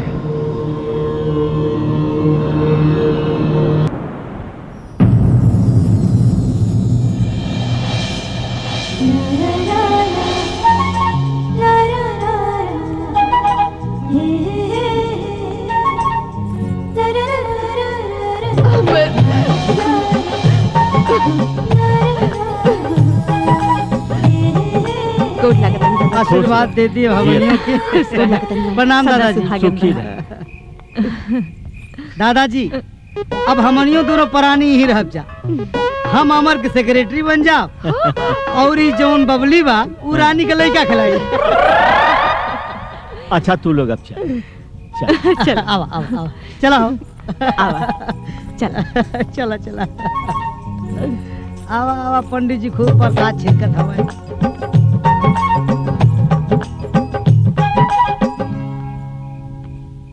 हे प्रभु, बहुत बहुत धन्यवाद प्रभु, बहुत बहुत धन्यवाद। भगवान दास चौधरी भगवान दास आज्ञा प्रभु। धरती पे तोहार समय पूरा हो चुका।